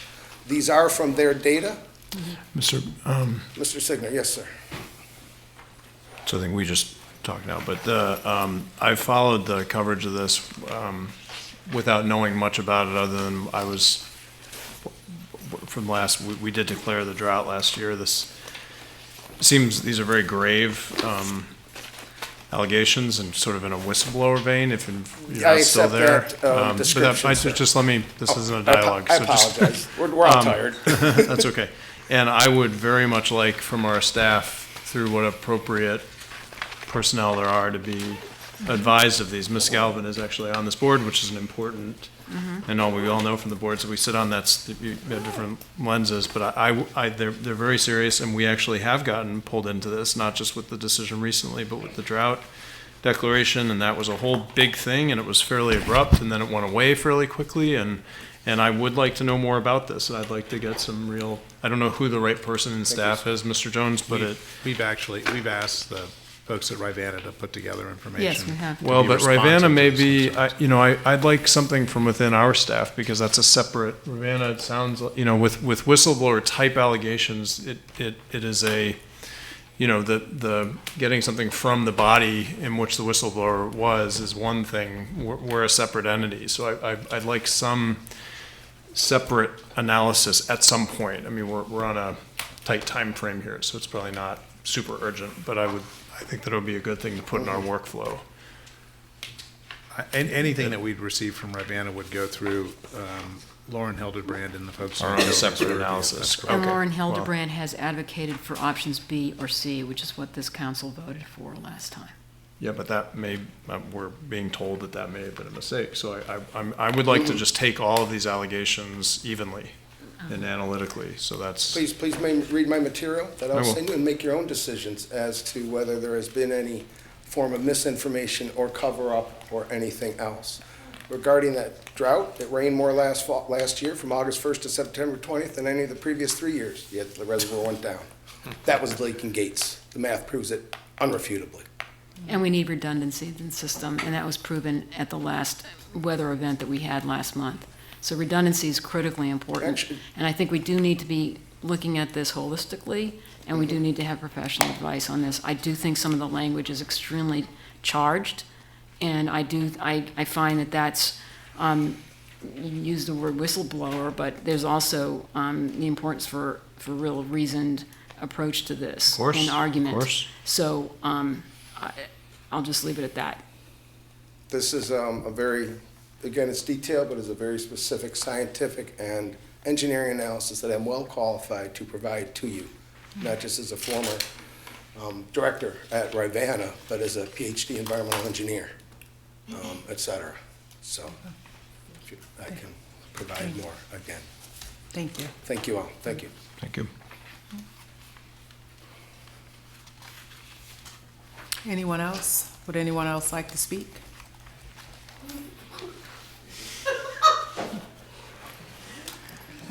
I just knew we were gonna get out before 11. Okay. All right, meeting adjourned. Thank you.